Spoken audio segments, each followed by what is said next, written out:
1. Travel again. August 1991, Devon, England, Ottery St. Catchpole. North of the village rose a lush green hill. On its summit stood an old-fashioned European house with a lawn cut to a perfect trim. Sunlight gilded the plane trees along the wall. A long-eared owl flew in from afar, clutching a brown envelope in its talons. After circling twice, it landed on the sill beside the tree.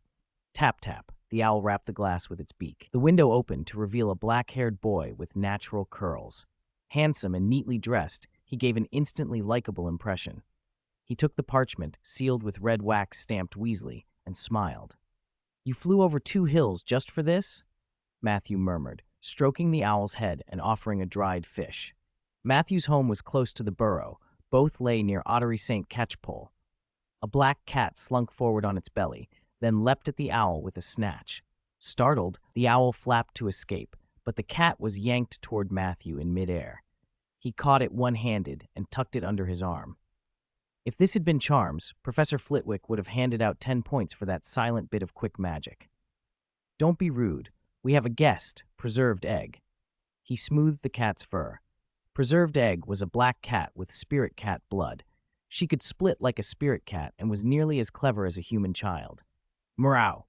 Preserved Egg nuzzled him, tail flicking in mild protest, blue eyes never leaving the owl. While Matthew read, the cat sprawled across his lap and glowered at the bird. Matthew Black, 14, Slytherin, due to start 3rd year at Hogwarts in September, was home for the summer. He was a transmigrator. An accident in his previous life had sent him here with his memories intact. He'd never read the books. He'd only seen 2 of the films. His old life had been ordinary, but in this world his magical ability was exceptional. His spellcasting already outstripped many adult wizards. "Goodbye, Hermes." He handed the reply to the owl, which took off in a hurry. Hermes belonged to Percy, a prefect's reward, and George and Fred had spent the holiday making excuses to borrow him. With Hermes gone, Matthew checked the time and returned to finishing up the storeroom. He brewed potions often and needed space for a lab. Most of the work was done, only the last touches remained. "Preserved Egg, you're turning into a dust ball." He sighed at the soot-grimed cat. Cats were curious, forever squeezing into dusty corners. Matthew tapped her with his wand. The grime vanished in an instant. "What did you find?" "Let me see." Something glinted in her mouth. He slipped a hand in and extracted a ring-shaped metal disc, scarred by age, its rim set with a flawless, many-faceted red crystal. A thin thread of magic pulsed inside the disc, so faint that an ordinary eye might have missed it. What is this? He'd never seen it before. The locked storeroom mostly held family heirlooms from his parents and grandparents. The crystal glowed faintly red.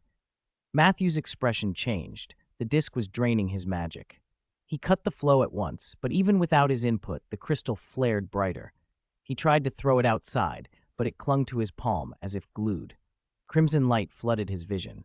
Paralysis squeezed his limbs. His body felt forced into a narrow tube and then dropped. A weightless falling sensation rose in his gut. Sounds receded into distance. The world blurred into ghost images, then a violent vertigo hit. When it faded, he was surrounded by white, snow-draped trees, wind whipping powder into his face. Bone-deep cold made him shiver. Every breath felt like ice biting his lungs. Matthew's face darkened. The disc had flung him somewhere unfamiliar. "Portkey? No, the disc's gone. One-way transfer?" He frowned. His left hand was empty. The metal disc had vanished. Fortunately, he'd had his wand when the shift happened. He flicked it and transfigured his shirt and waistcoat into a thick traveling cloak, the inner layers shifting into warm wool. Suddenly, the umbrella-shaped trees around him moved. Branches as thick as arms lashed toward him. Matthew raised his wand. A crescent-shaped blade of wind sliced the air, severing several limbs. The severed branches writhed on the ground, then more branches snaked back in, weaving a living, serpentine nest around him. "Incendio, open the way." He thrust his wand up. Jets of flame burst out and beat the branches back. He spun the wand to feed the fire, and a ring of flame formed a barrier as burning limbs lashed like 1,000 fiery serpents. He shoved the wand forward. The surging fire punched a path through the tangled vines. He had seen Dumbledore's spectacular fire path in a movie clip, and the image was burned into memory. His version, just common incendio with flame control, was far weaker. If Dumbledore had stood there, the plants would have been turned to ash. Still, with the blazing branches scattered, he sprinted down a narrow mountain path before they could recover. Bitter wind and driving snow cut visibility. A single misstep on the lane would send him tumbling into the valley below. Once clear of the grove, he gasped. The icy air tore at his throat. Looking back, he saw a colossal ancient tree on the ridge, its limbs arching into a perfect umbrella crown. Knotted growths along the branches writhed like giant, tumor-like serpents in the sky. A magical plant? A species I've never seen. Worry flickered across his features. This place was dangerous. He checked his pockets. 2 chocolate bars. The sudden transfer had left his undetectable extension charm behind. He'd have to find human habitation fast. Food would be scarce here. Suddenly he froze. A stream of information surged into his mind. 2. Another world. Matthew focused his mind and a ring-shaped metal disc appeared in his head.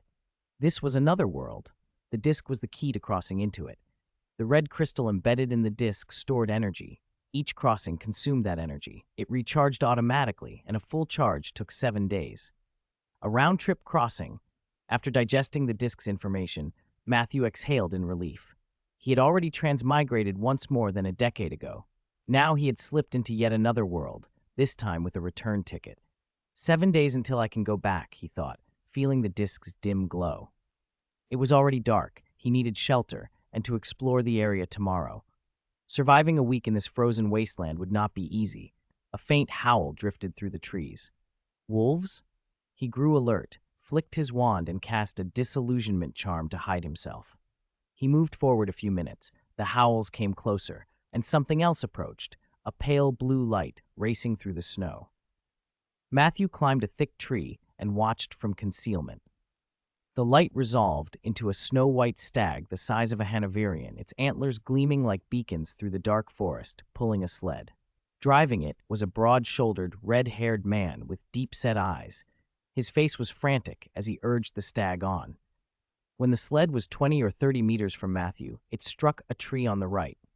Shafts and reins snapped and the speeding sled flipped. The man shoved the planks off him and crawled toward the wreck, shouting, "Tina, are you hurt?"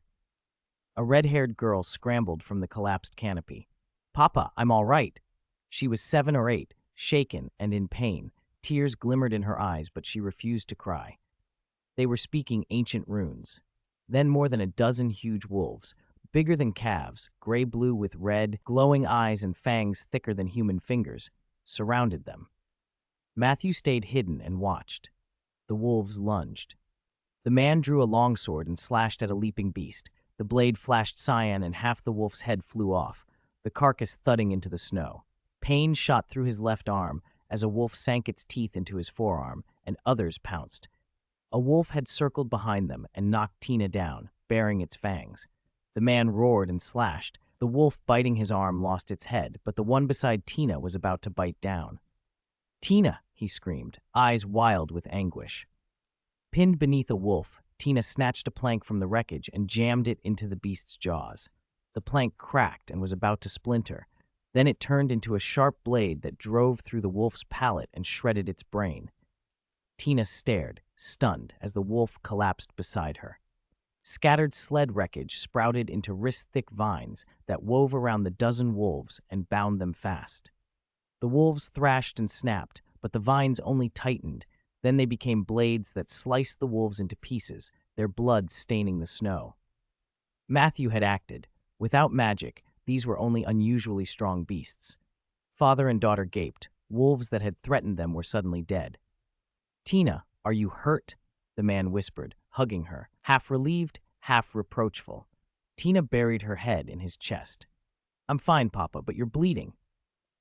Matthew stepped from his hiding place, dropped the disillusionment charm, and with a wave of his wand turned the metal blades back into sled debris. Startled by his sudden appearance, the red-haired man knelt protectively over Tina and said gratefully, "Thank you, wizard, for saving my daughter. I'm Chris Watson. I will remember your kindness forever." Tina looked at Matthew with wide wonder. She had never seen such a young wizard.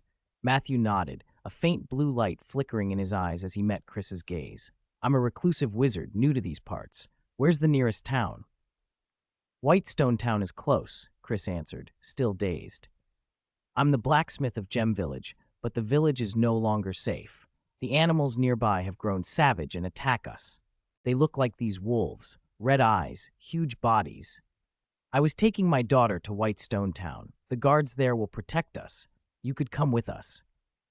Matthew bent to examine a carcass and felt a wild, unfamiliar energy, something other than the usual wizardry, coursing through the beasts. When he touched one body, the metal disc in his mind shimmered. A red wisp rose from the wolf and was absorbed into the crystal. The disc's dim crystal brightened. It could absorb the alien energy from these magical wolves. He checked every corpse. As he felt the disc's stored energy rise, his spirits lifted. His return would come sooner. After touching all the bodies, the crystal was over 1/3 charged. At that rate, it would be full in less than 5 days. While Chris rummaged through the wreckage, he pulled out a battered notebook. Wizard, thank you again. My ancestor was a wizard. This is his notebook. It records a spell. May it help you. Chris had no magical gift himself, but wizards weren't unknown in this world. Grateful, he handed Matthew the original, keeping no copy. The goatskin cover was worn, but the ancient runes inside were legible. Matthew raised an eyebrow at the unexpected bonus, accepted the notebook, and agreed to accompany them to Whitestone Town. Reparo, he said, and the sled wreckage rewound in time, reassembling into its pre-crash state. Soon Chris returned, leading the white stag.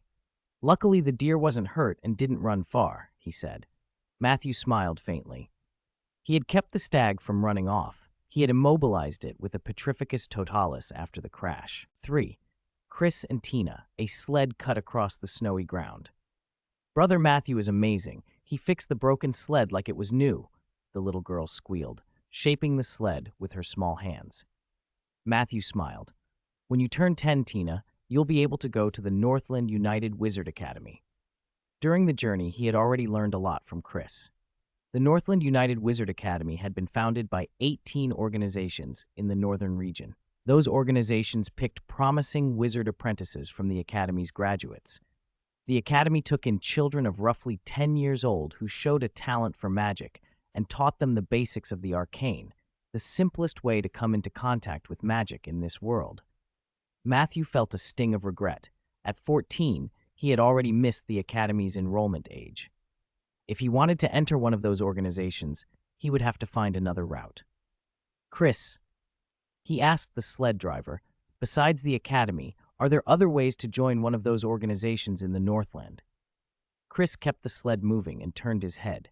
If you have a recommendation letter from a member, you can apply, or you can pass the formal wizard examination. Formal wizards were rare. As long as your views matched, the organizations usually didn't turn them away. Neither route was easy. Matthew thought a moment. Any other options?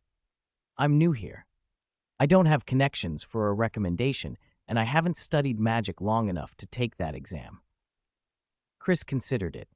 Several kingdoms in the Northland recruit court wizards. My great-uncle was a court wizard for the Blizzard Kingdom.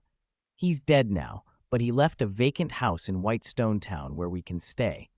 Are the requirements to be a court wizard high? Matthew asked. Chris shrugged. Not really. They hire lots of non-formal members to handle everyday affairs. As long as you have wizarding talent and aren't a dark wizard, you can join the court wizards.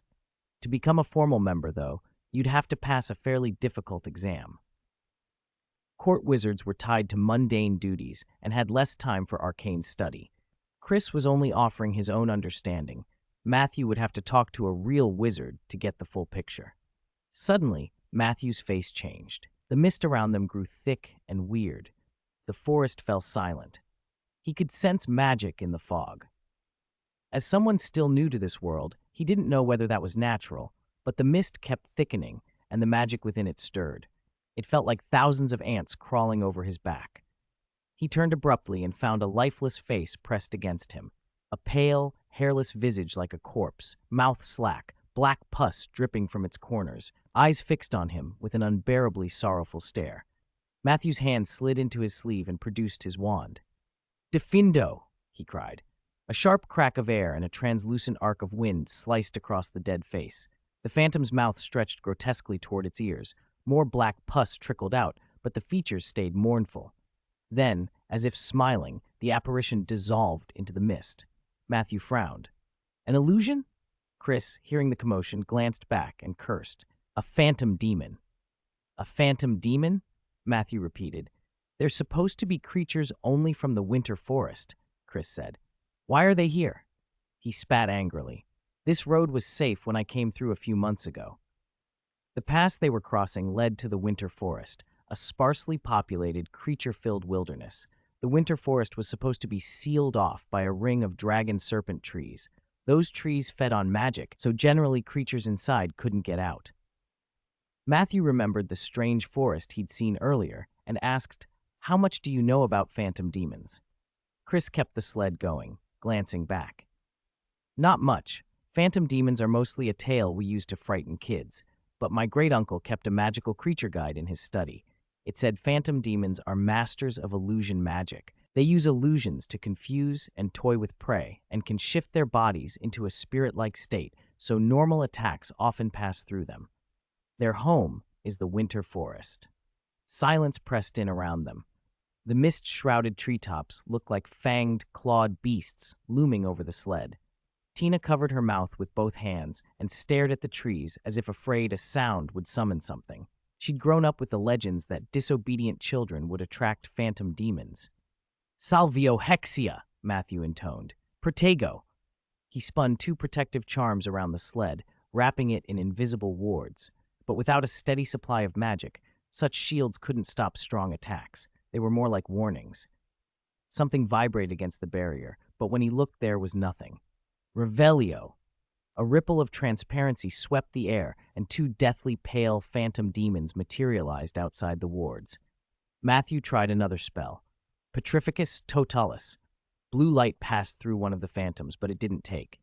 Then a familiar magical disturbance came from behind him. He whirled. Chris and Tina were gone. 4 phantom demons were leaping toward him. An illusion? Matthew thought. The 4 phantoms were identical in size. Chris and Tina could be disguised among them. He jabbed his wand at the snow beneath his feet, and the ground rose, forming a small platform and putting distance between him and the attackers. He swirled his wand.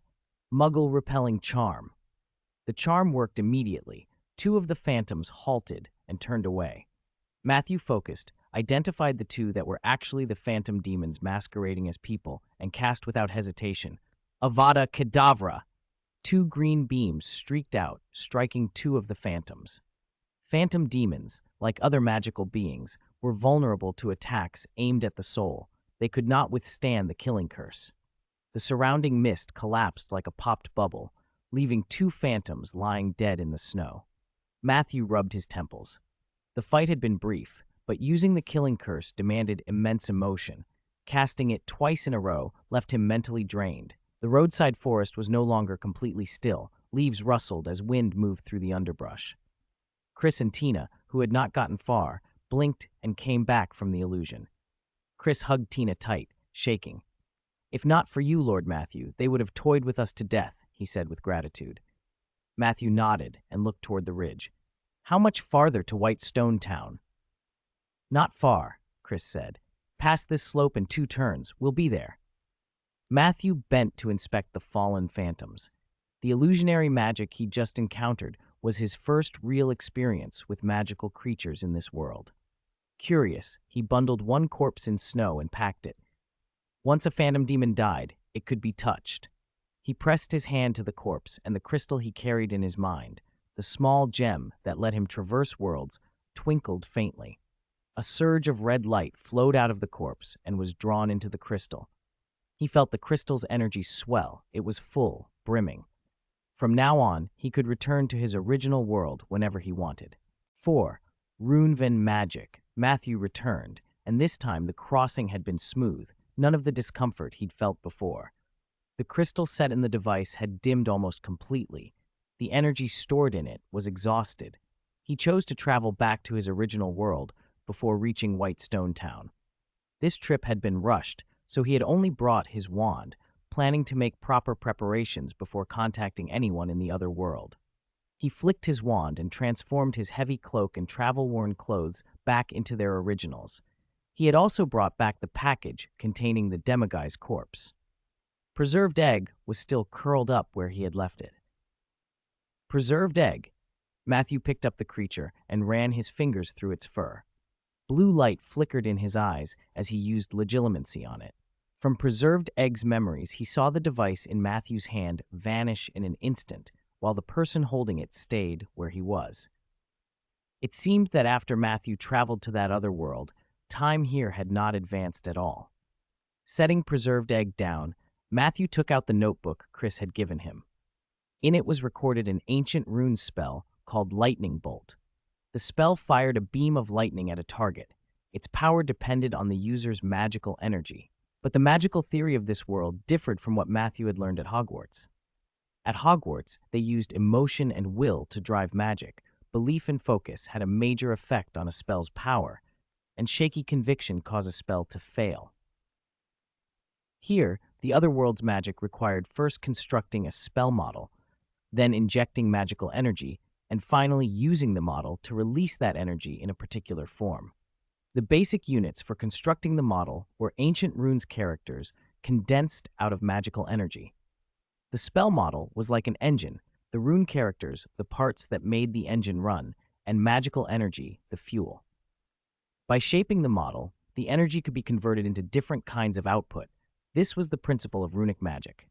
Matthew extended his right hand, concentrated magical energy in his palm, and condensed an ancient rune, meaning light. The rune form looked like a pure pearl, crystal clear, faintly glowing in his hand. He frowned and let the energy dissipate. The rune dissolved back into nothing.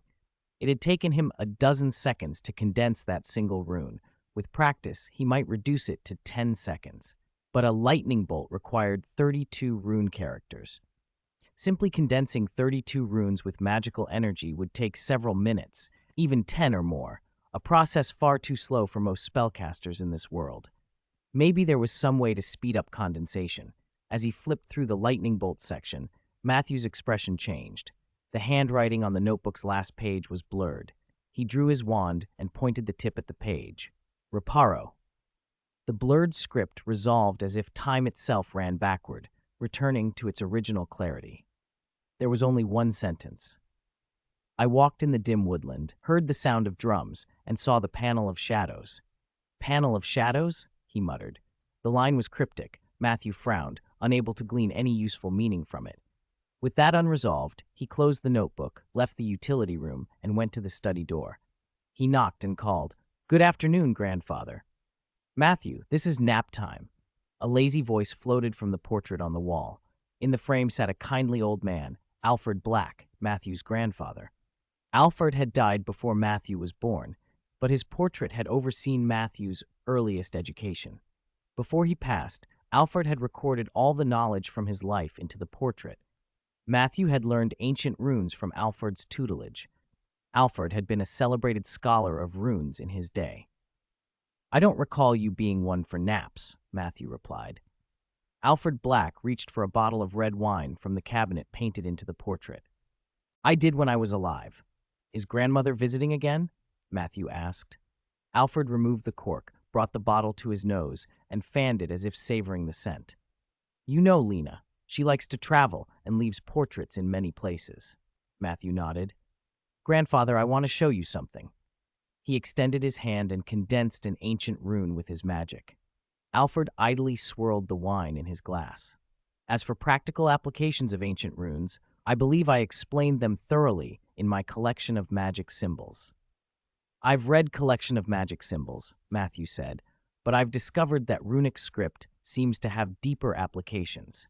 He then condensed the 32 rune characters for Lightning Bolt in sequence, guiding them with his magical energy into a precise structure. A bright light exploded in his hand, the runes and energy converging into a beam of lightning that shot forward and cleanly punched through the wooden wall. Matthew gestured with his wand and restored the wall to its original state. Alfred Black's painted face was full of surprise. He had long suspected a connection between runes and ancient magic, but after years of study, he had only seen a few preserved characters in old texts. He had not expected Matthew to have already mastered a runic magic spell. After Matthew explained the theory, spell model, rune parts, injected energy, Alfred thought aloud. No wonder it took you several minutes to cast that. At first I assumed it was just inexperience, but it seems runic magic is missing a crucial element. Matthew shrugged. That's exactly it. Using raw magical energy to condense each rune takes too long. Alfred suddenly remembered something.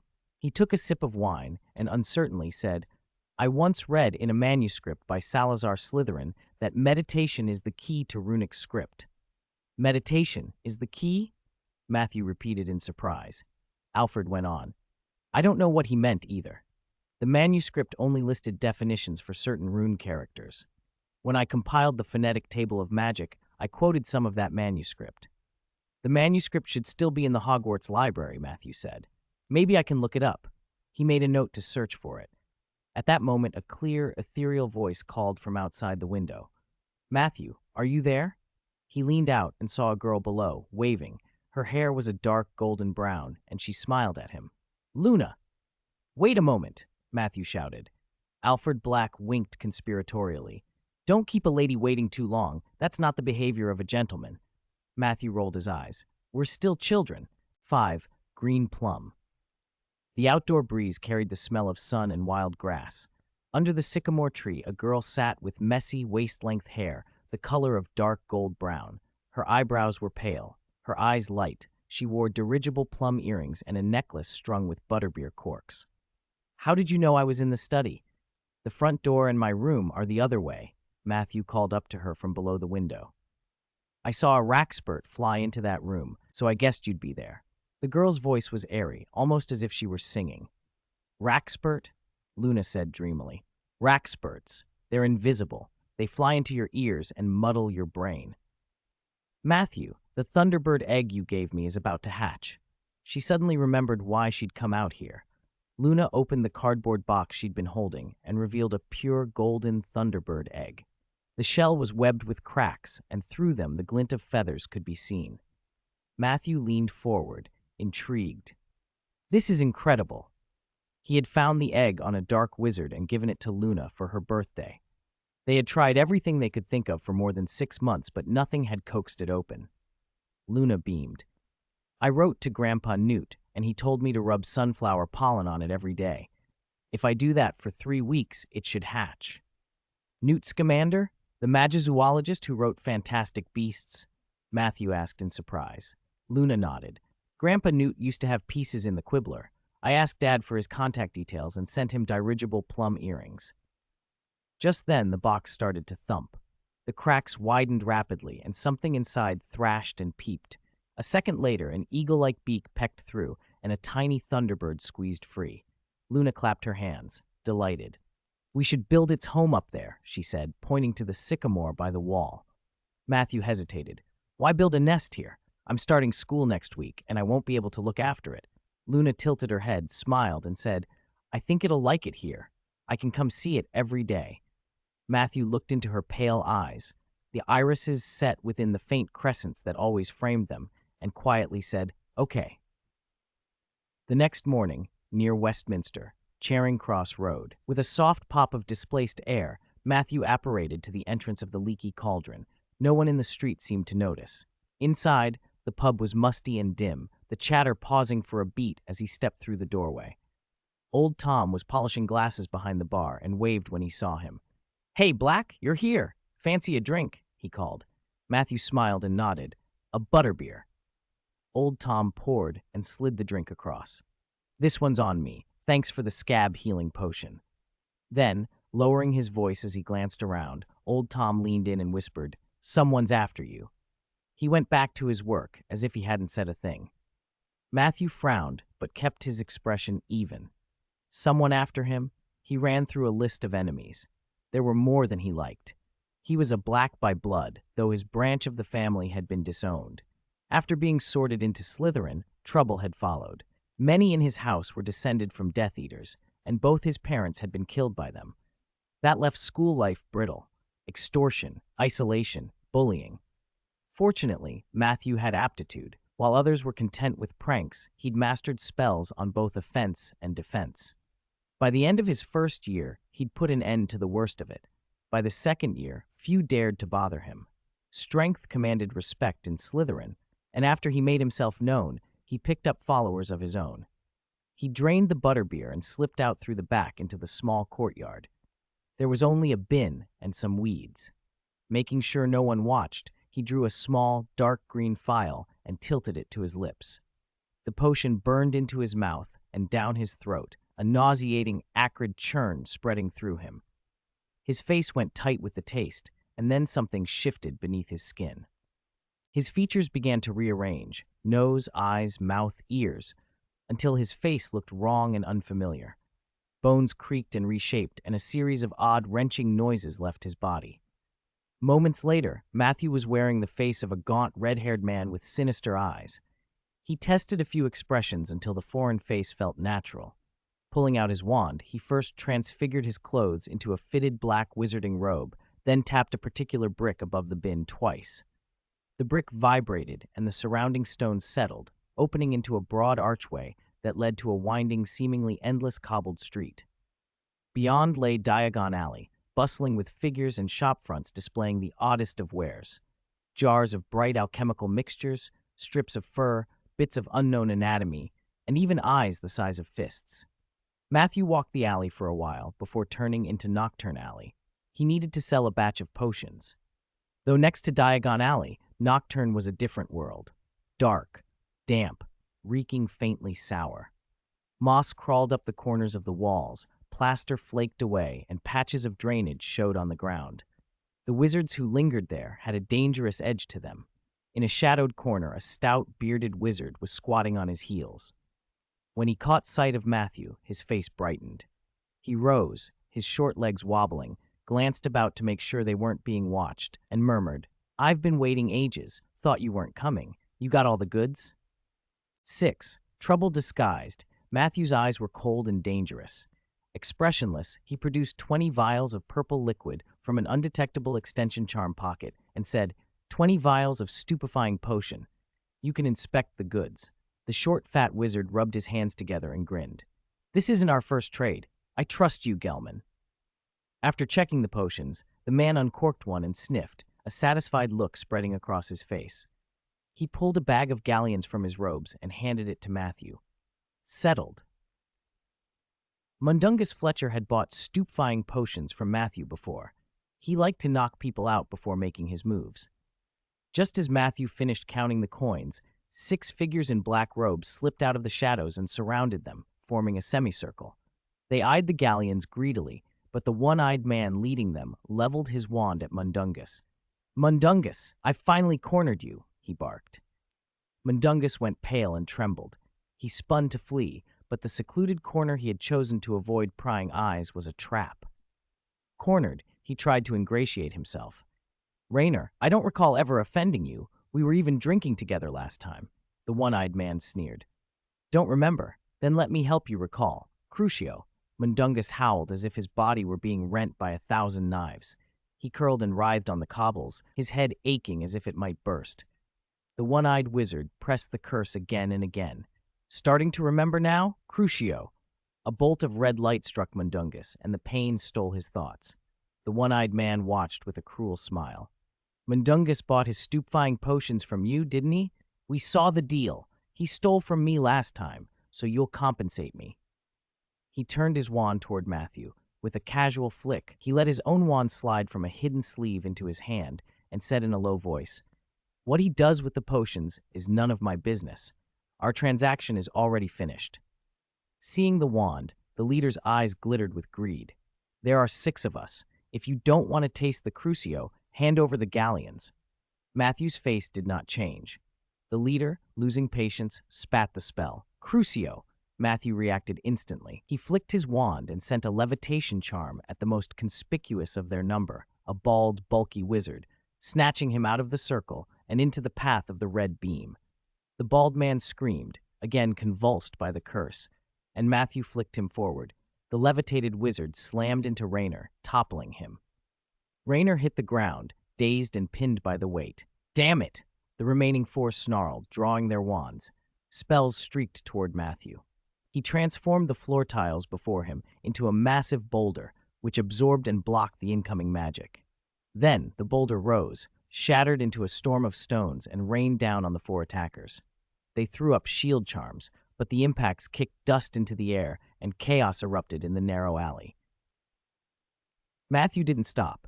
He sent magic to several points by memory. Four transparent, arc-shaped wind blades sliced through the haze with a sharp whine. When the dust settled, three of the wizards lay groaning on the cobbles. Only one attacker remained on his feet besides Matthew.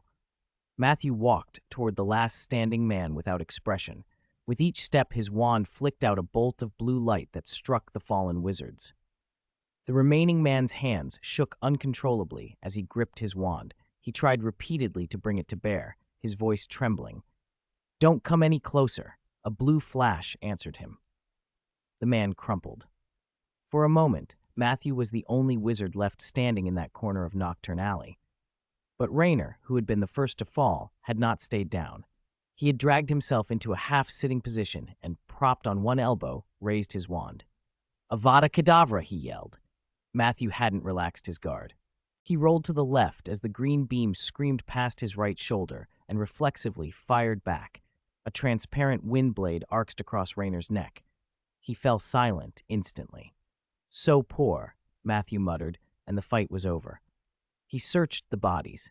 There were only a few dozen galleons among the 6 attackers, but there were 6 wands as well. Matthew hadn't wanted trouble. He wasn't friends with Mundungus. The 6 had been blinded by greed, and he had simply been a bystander dragged in. Mundungus sat against the wall, trembling. The after-effects of 2 cruciatus curses left him pale and barely able to speak. Matthew produced 2 vials from his extension charm, a calming draught and a soothing poultice. "These will help with the after-effects," he said. Mundungus took the potions gratefully. Matthew offered a faint smile. "That'll be 100 galleons total. Thank you for your business." Mundungus's face twitched at the price, but he nodded and drank both potions. His color returned somewhat.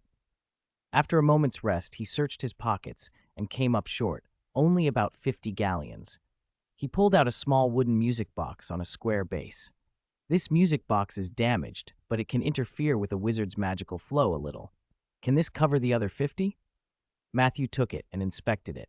The box was palm-sized and finely made, though a hairline crack marred one side. He could feel a faint ripple of magic from within. Mundungus urged him on. "Try winding the key." Matthew turned the little key. The cylinder in the top began to rotate, but because it was damaged, the tune stuttered. As the music struck the air, Matthew felt his own magical current hiccup. The flow grew uneven. It was a mild interference. With concentration, he could work around it, but a sudden disruption mid-spell could be dangerous. He nodded and pocketed the music box. "That'll count for 50 galleons. 7.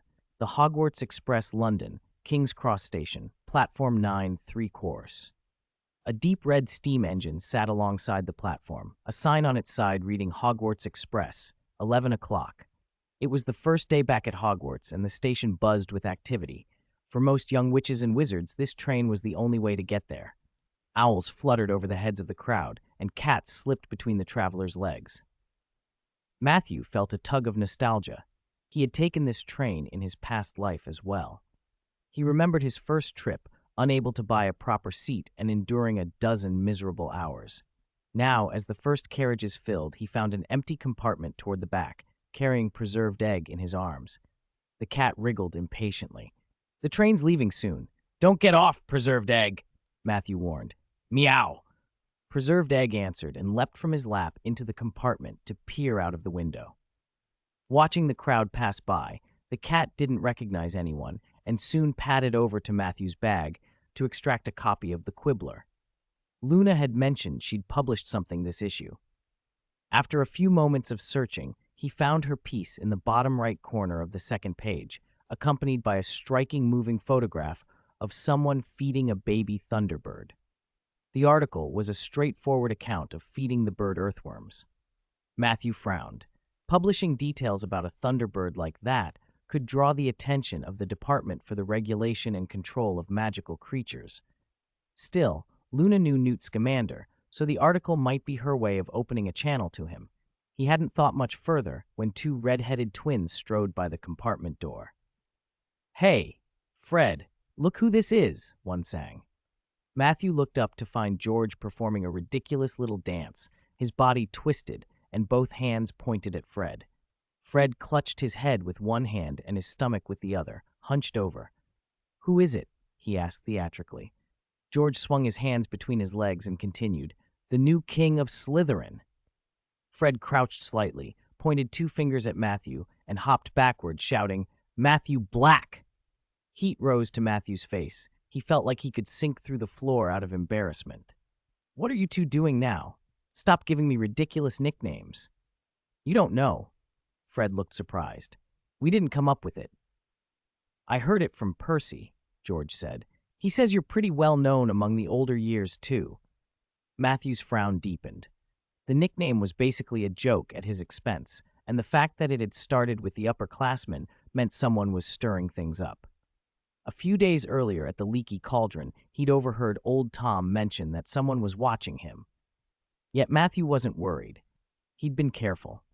Despite doing many things under the alias Gelman over the past years, outwardly he was just an outstanding student at the top of his year. That gap in what others knew about him would trip up anyone trying to target him. He pulled a small music box from his pocket. "This music box can slightly interfere with a wizard's flow of magic, but it's damaged. See if you can fix it." Fred and George had always been keen on building prank props. They smiled, intrigued. Fred tested the box and grinned, "I like a challenge." Stashing the music box away, Fred added, "The Daily Prophet says Harry Potter is enrolling this year. We're going to go find Harry Potter. Want to come see our savior?" Matthew shook his head. "We'll meet him at Hogwarts." After the twins left, Matthew took a copy of the Daily Prophet from his pocket. The headline read, "Latest Report on the Illegal Break-In at Gringotts." The Gringotts burglary from late July still dominated the front page, the article a tangle of accusations between Gringotts and the Auror office. A larger piece proclaimed, "Savior enrolls at Hogwarts," its author gleefully recounting Harry Potter's encounter with you-know-who in vivid, if somewhat exaggerated, detail. If you ignored the fact that Potter had been an infant at the time, it was acceptably written. Matthew thought through the situation. Voldemort had been sharing Professor Quirrell's body. The Gringotts break-in had to be connected. Someone was trying to use the Philosopher's Stone to restore Voldemort. With Quirrell's body, they planned to infiltrate Hogwarts and steal the stone.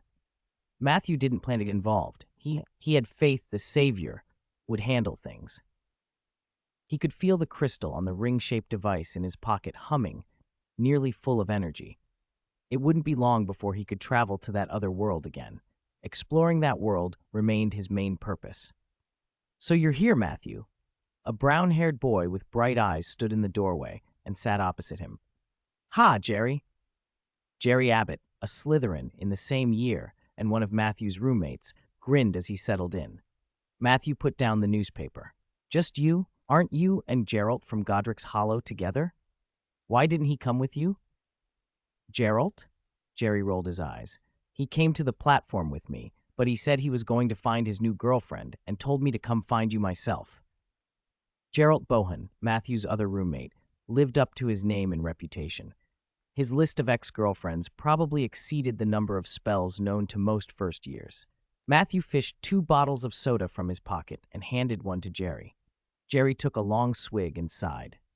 "Your news is out of date. He already had a new girlfriend during the holidays. Poor Amanda spent the whole summer delivering his letters. I'm half convinced she's going to drop from exhaustion." Amanda was Geralt's owl. Matthew shrugged and took a drink, not surprised by his roommate's exploits. Jerry complained on, half amused, half annoyed. "At the rate Geralt changes girlfriends, by the time we graduate, we'll probably run into half a dozen of his exes just wandering around the ministry." He lowered his voice and added mysteriously, "I saw someone when I got on the train." "Who?" Matthew asked, amused. Jerry put on an exaggerated expression. "The Savior. Harry Potter." 8. Hermione's anxiety. Matthew smiled and asked, "Is he very special?"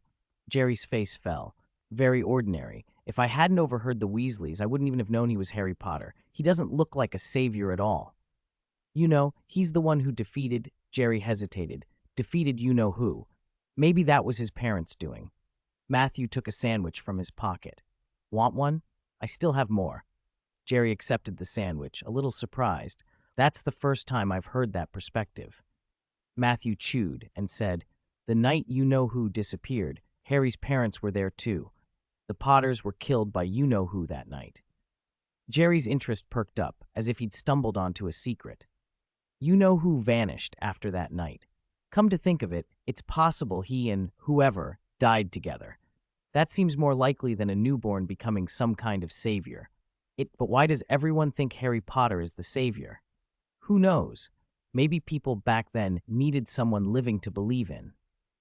Matthew didn't remember all the details. He'd only seen 2 of the films in his old life and picked up the rest online. When he'd first come to this world, Voldemort was still around, but he had been too young to take part in anything. Just then, a small, brown-haired girl pulled open the carriage door. She held the handle and peered inside, looking around. "Has anyone seen a toad?" she asked, nodding toward the round-faced boy trudging after her.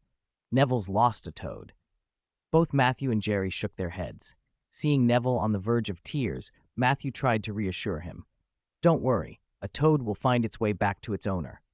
The girl gave a disappointed little nod. "Sorry to bother you." She meant to move on to the next carriage, but before she could close the door, a dark shape darted past her legs and launched itself into the carriage, straight into Matthew's arms. When she got a clear look, her face lit up. It was a black cat with striking blue eyes. "Preserved egg, what have you got in your mouth?" Matthew had a bad feeling. Something amphibian-looking stuck out of the corner of Preserved Egg's jaws. The cat rubbed against him, then dropped the object onto the table. It was a toad. Neville saw it lying belly up and motionless, and his expression changed like a flipbook. Grief, blankness, shock, anger, then grief again. If that moment had been filmed and posted online, netizens would probably slap it into Film School Essentials compilations. Matthew picked the toad up to check it. The creature had been feigning death. The moment Matthew held it, it kicked its legs. No wounds, perfectly fine. "Preserved egg didn't hurt it," Matthew said with a relieved breath. The cat was clearly too clever to randomly maul the pets of first years. A toad will return to its owner. Sometimes the way it comes back is a bit unexpected. When Neville realized the toad was alive, his tears turned to a grin. He hugged the creature tight, repeating, "Thank you, thank you." The brown-haired girl visibly relaxed. She had been terrified Trevor might be breakfast for that gorgeous black cat. Cats were cute, but they were predators by nature. She crouched in front of the cat. "Is this cat called Preserved Egg? His eyes are really beautiful." She stroked his fur. "His coat's lovely too." "Yes, you can pet him. Preserved Egg won't bite." Matthew saw the girl's inviting hand and smiled. She beamed and began to run her fingers along the cat's back. Preserved Egg glanced up, settled down, and started grooming his front paw. After a moment, she remembered to introduce herself. "My name's Hermione Granger. I'm a first year." Of course, the bushy-haired girl who always seemed attached to the savior, Hermione Granger. "Matthew Black. This is Jerry Abbott. We're both third years in Slytherin." Matthew nodded toward Jerry, who had been watching silently across from them. Jerry offered an awkward smile and a quiet greeting. He talked more with Matthew than with strangers. In social situations, he tended to be reserved. Neville, who had just sat down, stiffened at the word Slytherin and then scrambled to his feet again. "Slytherin." Matthew couldn't help but grin. "Neville, please sit." Neville eyed Matthew and Jerry warily. "Grandmother says Slytherin is the house with the most dark wizards." Matthew smirked. "Our reputation really precedes us." Jerry rolled his eyes without answering. "For the record, Gryffindor has had its share of dark wizards too," Matthew added with a smile. "To be precise, proportionally, Slytherin actually has fewer dark wizards right now." Hermione's brow furrowed in confusion, so Matthew explained. "It's been years of peace since you-know-who fell. The number of young witches and wizards has grown a lot compared to a decade ago. Among Hogwarts graduates each year, less than 1/10 go into the Ministry of Magic. The same goes for other careers. There aren't enough jobs for everyone. In peaceful times, the students who can't find work are the ones most at risk of turning to the dark arts. And most Slytherins come from established wizarding families, so it's easier for them to land jobs, than for students born to Muggle families. That hit Hermione like a thunderbolt. She'd never thought about career prospects before. Her mind leapt to the possibility of returning home to take over her parents' dental practice if she couldn't find work. Neville protested, "But my gran said most Death Eaters came from Slytherin." "You know who is gone. The Death Eaters among the Dark Wizards are either dead or in Azkaban." Matthew looked at Neville with a small, meaningful smile. "Those who aren't in Azkaban aren't Dark Wizards anymore." Neville's face flushed. He wanted to argue, but didn't know where to begin. Hermione, suddenly anxious, fired off question after question. "How does sorting work? Are the houses' curriculums different? Is the education better in some houses? Will it affect our job prospects? There is a test at the sorting. As for the rest," Matthew adopted a teasing, mysterious tone, "you'll find out after you pass the test." "There's an entrance test, too?" Hermione's worry only deepened. "Hannah Abbott! Hannah Abbott!" The sky outside the carriage windows had already darkened, and the magical lamps inside glowed softly. Matthew was reading a travelogue. In his spare time, he sometimes dipped into miscellaneous books and occasionally found interesting clues. Neville had dozed off clutching his toad, while an anxious Hermione sat nearby, muttering to herself over a book. Jerry gave Matthew a look of mock disdain. He loved teasing the new students, and he himself had been taken in by Matthew once upon a time. "The train will arrive at Hogwarts in 5 minutes. Please leave your luggage on the train. We will deliver it to the school for you." The conductor's voice echoed through the carriages. The express gradually slowed until it came to a halt. After a 10-hour journey, they had finally reached their destination. Neville slept on, oblivious to the announcement. "We're here," Matthew said, patting him on the shoulder to wake him. He stood up, straightened his robes, and added, "Let's get off. Someone will take you first years for your entrance test later. We'll part ways here. See you if fate allows." Neville woke with a start, bleary-eyed. He grabbed his textbooks and turned pale. "Oh, there's an entrance test. I fell asleep and didn't memorize anything." Panic flickered across his face. Would he be expelled? Would he be the first unlucky Longbottom to be kicked out of Hogwarts? He pictured his grandmother's disappointment and went even paler. Hermione ignored them, clutching a copy of 1,000 Magical Herbs and Fungi and muttering, as if memorizing every line.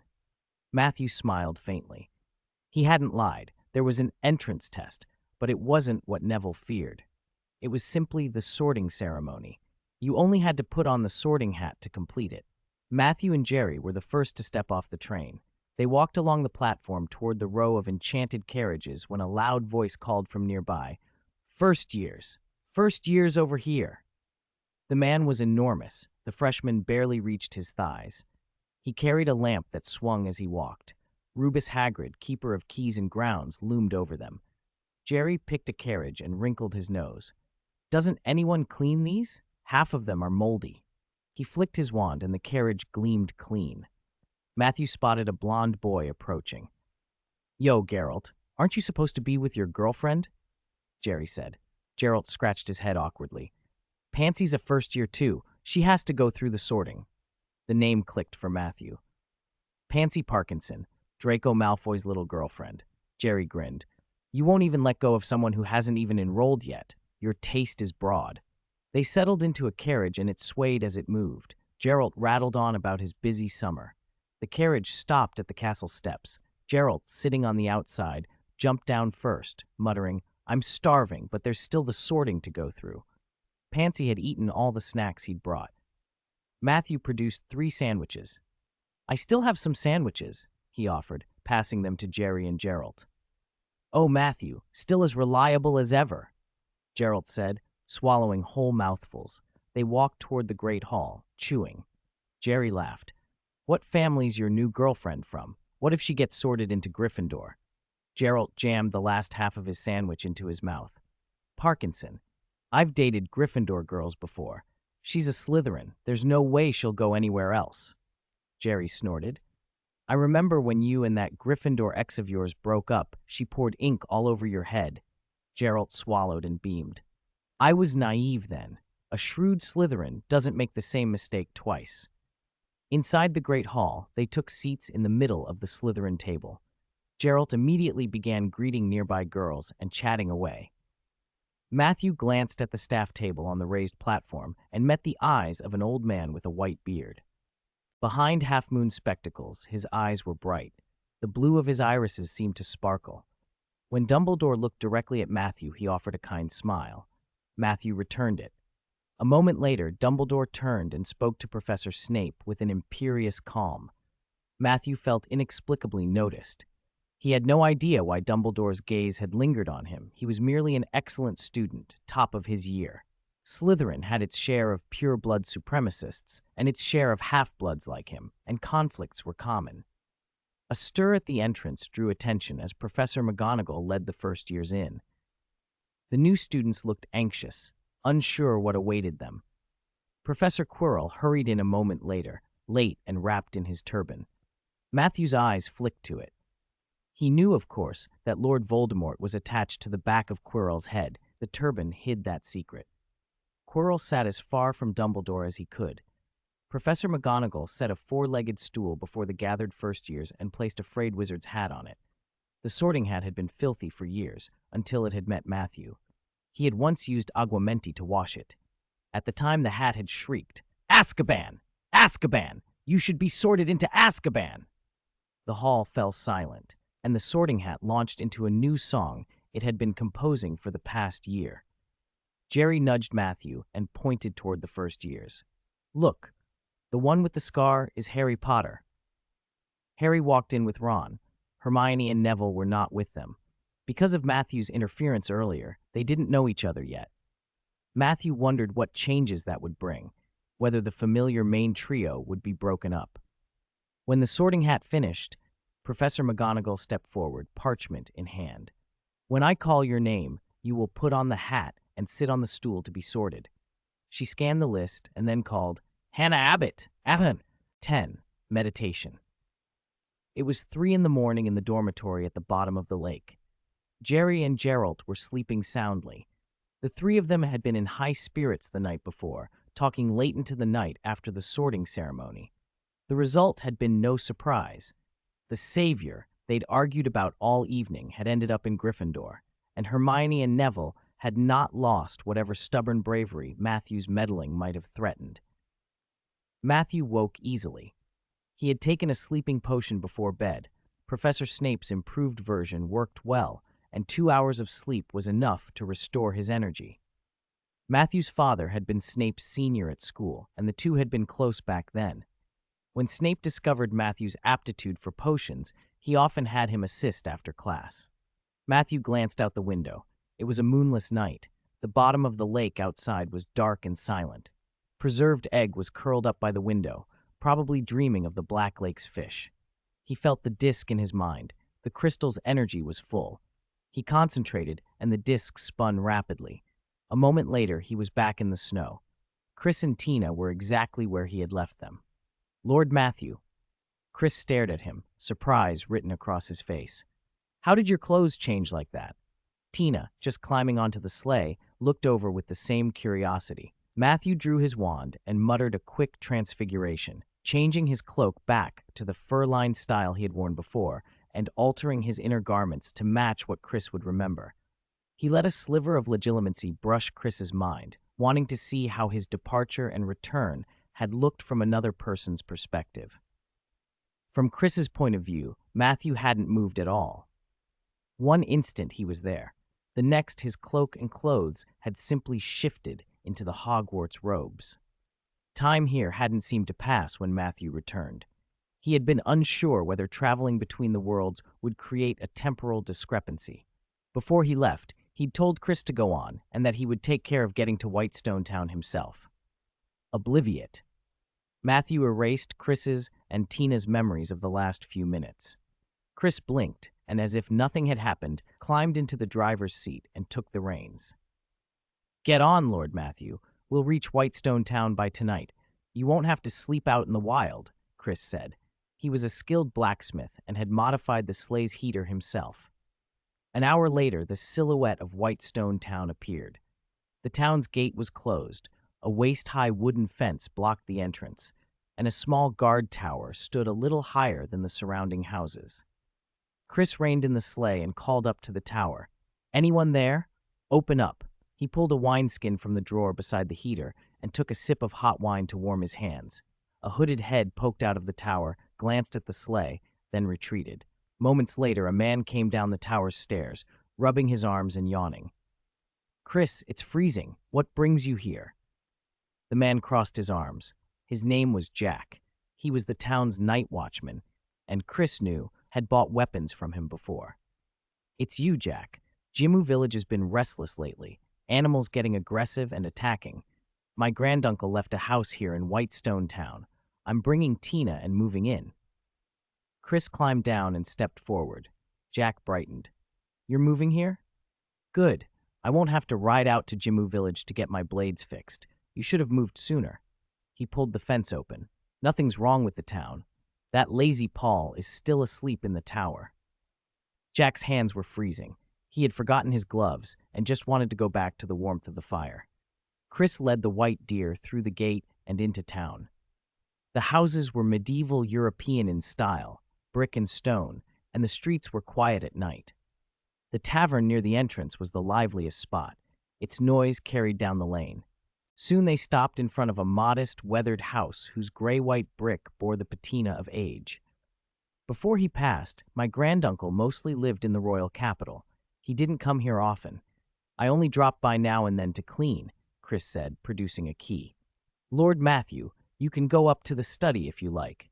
There are a few books my granduncle left behind." Matthew thanked him and climbed the steps. The study was small. A desk and chairs filled most of the space. A dozen books lined a single shelf to the right of the desk. Matthew pulled down one, Illustrated Guide to Magical Creatures. The descriptions were short, an illustration and a brief note on abilities. The drawings were static. Books in this world didn't include moving pictures. He recognized many creatures from memories of his past life, merpeople who used song to charm humans and other stranger fish people with fish heads and human bodies who held great sway over the deep. He even saw the dragon serpent tree and the phantom demon described in Chris's stories. Matthew continued browsing. Most of the books were travelogues, poetry, and history. He took out his quick scribe quill, a 10-galleon pen enchanted to copy automatically, intending to transcribe whatever might be useful. As he shifted through the shelf, he found one parchment scroll pressed beneath the others. He unfurled it and read the title, Amon's Basic Meditation Technique. The scroll's author was Amon, and the text described a basic meditation method. Meditation training refined the spirit, tapping latent potential and condensing it into a sea of spirit. Over time, this process could increase one's total magical capacity and, crucially, construct a runic model inside the sea of spirit. Runic magic, the scroll explained, relied on two main operations, condensing and guiding. First, condense magical power into runic scripts. Second, guide the runic scripts into a spell model structure. Once one had practiced Amon's technique and finished constructing the runic model in the Sea of Spirit, the condensation of runic scripts would become nearly instantaneous. For comparison, a lightning bolt required the condensation of 32 runic scripts. Without a meditation method, condensing that many would take about 5 minutes. With a proper meditation technique, the condensation step would be rapid. Then only the guiding of the scripts into the spell model would be needed to cast the runic spell. The whole process could be shortened to roughly 10 seconds. Matthew's heart leapt. He hadn't expected to find an answer so quickly. Salazar Slytherin had been right. Meditation was the key to runic magic. That said, new questions formed. If the meditation Slytherin referred to was indeed a formal method, where had Slytherin learned it? Had he practiced such techniques himself? Matthew grew curious about that era of history and resolved to visit the Hogwarts library when he returned. He transcribed a copy of Amon's meditation method with the quick scribe quill, then put the original scroll back where he had found it. A night had passed. Matthew rubbed his aching temples. He'd spent the entire night practicing the Amon basic meditation method. Constructing runic script models inside his mental reservoir was mentally exhausting. By the time he finished, he could sense the contours of his inner mana, now nearly drained, and 4 runic script models floated within it. That was the yield of the long night. He estimated his natural recovery of mental energy in a day would be enough to create only one more model. At that rate, it would take 8 days to build the 32 models needed for the lightning bolt spell. By Wizarding World terms, he was now a first-level wizard apprentice. He took 2 potions from his pocket, a potion of soothing and a potion of spirit nourishment. The liquids burned down his throat. Moments later, his mana recovery noticeably accelerated. Matthew's face lit up. The spirit nourishment had a marked effect on mana regeneration. Curious, he tried another experiment. He drank a potion of soothing by itself and waited, nothing. Then he drank another potion of spirit nourishment. Again, his mana recovery sped up. The spirit nourishment was the active ingredient. He went further. He brought out 5 more bottles of spirit nourishment to test how far the effect stacked. 1 bottle increased his mana recovery by about 20%. The effect stacked up to a limit. After taking multiple bottles, his recovery had doubled, and further doses produced no additional benefit. Including the earlier dose he'd already taken, the stacking cap was 5 bottles. He was both thrilled and a little distressed. The spirit nourishment cost nearly 2 galleons a bottle. He kept testing other restorative liquids in his pockets. He found a mandrake pepper-up potion that could instantly restore 50% of his mental energy, but it couldn't be used repeatedly in a single day without side effects, and it cost almost 10 galleons. He hadn't yet measured how long the spirit nourishment effect lasted, but he did the math. If he kept the spirit nourishment active and took 1 mandrake pepper-up a day, he could construct about 10 runic script models per day. In roughly 3 days, he could finish the 32 models for Lightning Bolt. Pay-to-win cultivation was painfully fast. A few knocks at the door pulled him out of his calculations. "Brother Matthew, lunch is ready." He hadn't noticed the time. "Starving," he answered. "Okay, I'll be down in a minute." He tidied the table, swept away the empty bottles, leaving no trace. In the kitchen, Tina was ladling a pot of rich stew. The smell quickened his step. After lunch, he asked Chris about the blue water flowers, the supplementary ingredient for the Iman meditation. The juice of that plant could accelerate training, letting the mana hold more runic script models. After reaching 128 models in the mind, one could rise to second-level wizard apprentice. "Blue water flowers are common," Chris said. "They grow in the river behind the street, but they're aquatic. The river is frozen right now." That was convenient and inconvenient. Matthew walked out into clear, snowy weather and headed to the back street. The surface of the river was a sheet of ice. The banks were about 10 meters apart. Off to the right, a stone pier bridge crossed the water. Matthew slid his wand sleeve and withdrew his wand. With a flick, he sent a blasting curse to the ice. The explosion cracked the surface and threw up spray, revealing the dark river beneath. On the bridge, a short distance away, a man and woman stopped. The woman, blonde and looking annoyed, muttered, "Someone did this again. Another wizard. They left no traces." The man beside her, a red-haired fellow with a ponytail and his hands in his pockets, shrugged. "They'll slip up eventually. Sometimes no trace at all is a trace in itself, Anna." Anna glanced down toward the river and frowned. Then she saw Matthew working at the broken ice. "Captain Watson, look over there. That wizard. He's unfamiliar." Captain Watson turned and stared. After a moment, he said, "He's not one of ours. We've been here a while. We'd know him if he were local." They gave each other a look and started toward the river. Matthew had finished extending his runic script into the water to probe the bottom, a simple adaptation of his techniques, letting his scripts permeate the liquid. He sensed nothing dangerous beneath the surface. As he moved to enter the water, he felt 2 other presences approaching, the pair on the bridge. Their mana signatures flagged as wizardly. Matthew turned, ready to be cautious. As the 2 reached him, a yellow light swept across his eyes, an appraisal spell. They assessed him and confirmed his level, a first-level wizard apprentice. The red-haired man spoke first. "We're court wizards. We'd like to ask you some questions," he said. "Are you new to Whitestone Town? We haven't seen you around." Matthew answered frankly, "I arrived here last night." The men exchanged another look. "Did you see the night watchman last night?" the man asked.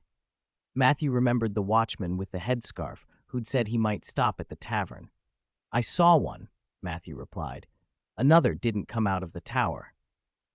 The man's expression hardened. "The night watchman went missing last night. We're asking you to come back to the security office to cooperate with the investigation." Matthew bristled. "This has nothing to do with me," he said low and flat. Anna was growing impatient.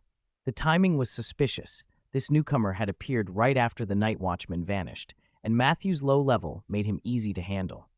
Her plan was to detain him and then, if needed, help restore his memory properly. She raised her right hand. The ring on her index finger flashed green. A living vine shot from the ring and lunged straight at Matthew. Seeing Anna act so rashly, Captain Watson slapped his forehead. Newcomers were really hard to manage. The moment Anna lifted her hand, Matthew condensed runic script through the model in his 16. A translucent circular barrier popped into being in front of him, deflecting the vines. He'd used the shield charm, but he disguised it as runic magic. He had no intention of exposing the 26 from another world to these two wizards, so he used the runic script condensed from 26 power as a cover, feigning runic spellcasting while silently casting the shield charm. The 26 system he'd learned operated very differently from runic magic. Using it openly around wizards would make the anomaly obvious. With the meditation method, condensing runic script no longer took long. He could now condense runic script while simultaneously channeling 26 with his silent spellcasting techniques. Still, not every 26 could be cast silently. Advanced ones like the Killing Curse and Fiendfire, he couldn't yet perform without telling signs. He wasn't worried about the 30 in his hand being noticed. From Chris's memories, he'd seen that the weapons wizards carried in this world were varied and odd. The small wooden stick he held wouldn't draw attention. After the barrier blocked them, the vines only tightened around its outer layer, trying to shatter it.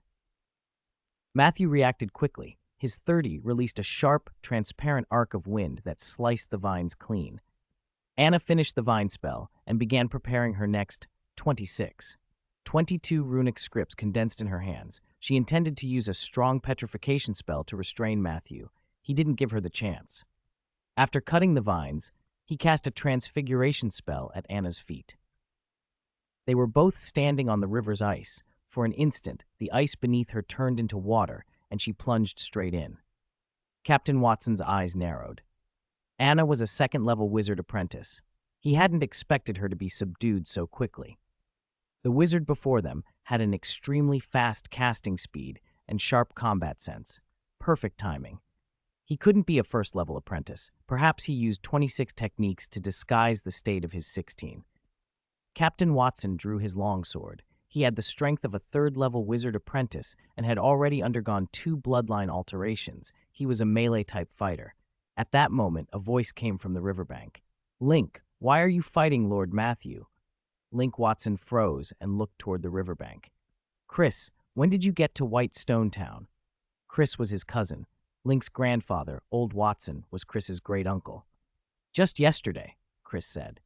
"Lord Matthew came to White Stone Town with us. We even ran into danger on the road. Lord Matthew saved Tina and me." He walked over. "Is there some misunderstanding?" Anna climbed out of the river looking bedraggled. Her clothes were soaked through, her lips were purple from the cold, and she was trembling. "Is that so? Then we made a mistake," she muttered. Link sheathed his sword, took off his coat, and draped it over her. "The night watchman went missing last night, and we were about to ask Lord Matthew to return with us and investigate." He put a small sapphire into Matthew's hand. "Lord Matthew, I'm very sorry. Anna is a new investigator. She acted impulsively. This is an apology gift." He bowed slightly. "This sapphire stores a mage armor spell. Once activated, it can block an attack below the level of a formal wizard." Link's apology seemed sincere, and Matthew, wanting to keep Link as a contact in the wizarding circle, accepted the sapphire. Chris glanced between them. "Since you're back in Whitestone Town, why aren't you staying at our great-uncle's house?" "I'm staying with Anna," Link replied. Anna was also from Whitestone Town. Link had looked after her while they were in the royal capital. Link's expression grew grave. "We came back to investigate our grandfather's disappearance. It's complicated. After leaving a will, our grandfather left the capital. We followed some clues to Whitestone Town. He wanted to go to the Winter Forest. He's very old. His strength has declined a lot over the past 2 years, so after arriving, he found some helpers. They went into the winter forest, but in the end, only one of them came back. Chris's face went pale. Missing? Your letters said our great-uncle had died. Link looked down. That's what the will arranged. He also said the house in Whitestone Town should be left to you. Chris's eyes reddened. Their family had relied on old Watson since his grandfather and father had passed. Now old Watson had left him a home. Did you find any clues? He asked. Not really, Link admitted. The one who returned later vanished as well, disappeared from his home with no trace. He sighed. The night watchman's disappearance last night is suspicious too. There were no signs at the scene. I suspect the two cases are connected. Chris felt lower than ever. When he'd said goodbye to the night watchman the night before, the man had told him he was going to the tavern after his shift. He hadn't expected to hear of his disappearance the next day. Ordinary people in this world had so little security. Fortunately, little Tina had wizard aptitude. Old Watson had promised to send her to the Northland United Wizard Academy in the capital when she turned 10 to study, 26. Thinking of that only made Chris more upset. If a formal wizard like old Watson could vanish without a trace, anyone could. If you find anything suspicious, come to the town hall, Chris said. We're heading back now. He noticed Anna trembling beside Link and didn't press further. Link and Anna had been on patrol when they came to Whitestone Town, so they normally stayed at the town hall in the town center. After they left, Matthew warned Chris, Whitestone Town doesn't look very safe either. You and little Tina should be careful. Chris nodded and then waved goodbye. He still had to buy ingredients for dinner. With no further interruptions, Matthew returned to collecting 12. Before wading into the river, he cast a waterproofing charm and a bubbling potion charm on himself, then drank a bottle of anti-cold potion. Once in the water, he quickly found the 12. They were common underwater plants, usually rooted in the silt on the riverbed. They withered quickly when removed from water, so they had to be kept moist after picking. The harvest went smoothly. He gathered a great many and stuffed them into the one he carried. To avoid the problems he'd had the last time he transmigrated, Matthew had sewn the one onto his Western-style vest. He wore that vest all the time, and when necessary, he could use a transfiguration spell to change its appearance, a very convenient solution. 13. An unexpected invitation. The next day, in the study, Matthew used the blue petals he had gathered yesterday while practicing the meditation method. He picked several petals from the basin on the table, tore them open, and pale blue sap flowed from the torn edges. The petals were full of moisture. A surprising amount of juice could be squeezed from each one. After repeating the process a few times, the beaker on the table filled with pale blue liquid. Matthew poured the juice into his palms and smoothed it over his forehead.